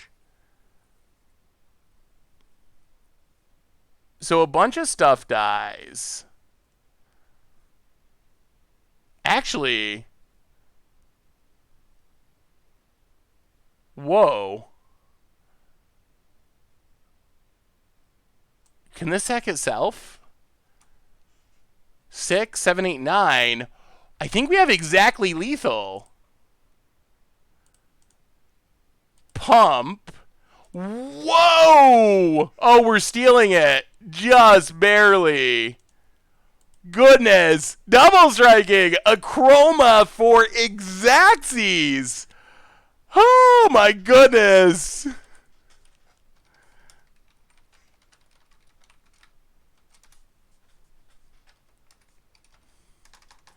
And that does it. That does it. Well, we go on a high note with Exacxes. Thank you so much for the game, Lockout. It was a lot of fun. Lockout's very first game of Momir, so welcome to the Momir world. Oh, man. It's always fun when we get to end with a bit of Momir. So I think that brings us to the end for tonight. So didn't go well with Dredge Reanimator. Didn't go well with the treasure chest in the end, although we got some good ones in between. Had a super sweet game of Momir, and I think that's it. So we will be back next week.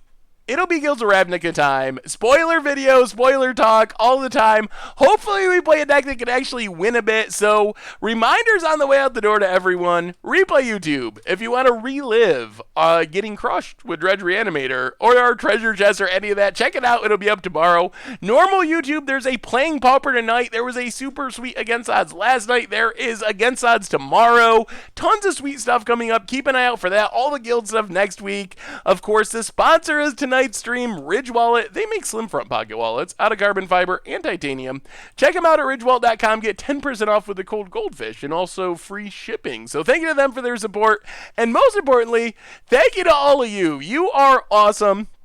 It is always fun to hang out and do this. Thanks for hanging out tonight. Thanks to everyone who subbed and donated and all that stuff. You are super amazing. Next week is not Panharmonicon week. I'm shooting for the following week, I think, to be Panharmonicon week. So I love y'all. Have a great weekend. We'll be back, Guilds of Ravnica next week. Until then, I will talk to you soon.